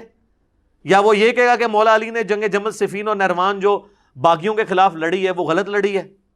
نہیں. تو اس سے پہلے اس چیز کی ضرورت تھی کہ راہ ہموار ہو. تو دیکھیں سر کیسی راہ ہموار ہوئی ہے. آپ کیا سمجھتے ہیں صرف 50% جو مسلمان اردو سپیکنگ ہیں ان تک یہ دعوت پہنچ رہی ہے؟ نہ سر نہ. ہمارا یہ ریسرچ پیپر عربی میں بھی لوگوں نے فوٹو کاپی کرا کے عربیوں کو دیا ہے. اللہ کے فضل سے ان کے منہ سے بھی جھاگ نکلی ہے یا انہوں نے سچائی قبول کی ہے.